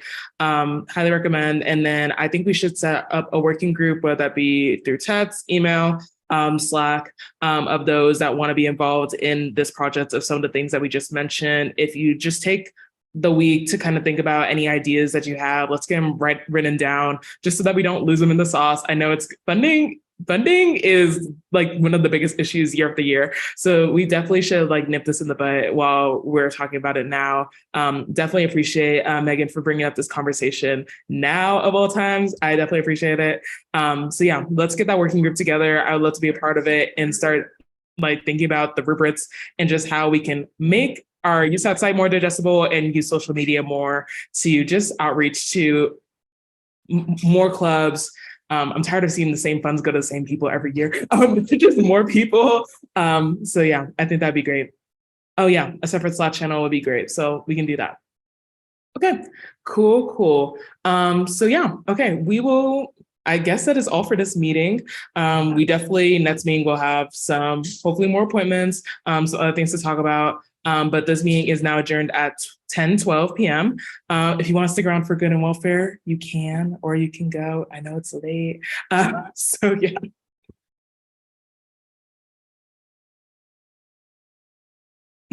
Jonathan said that is crazy. Okay. Wait, let me end the live.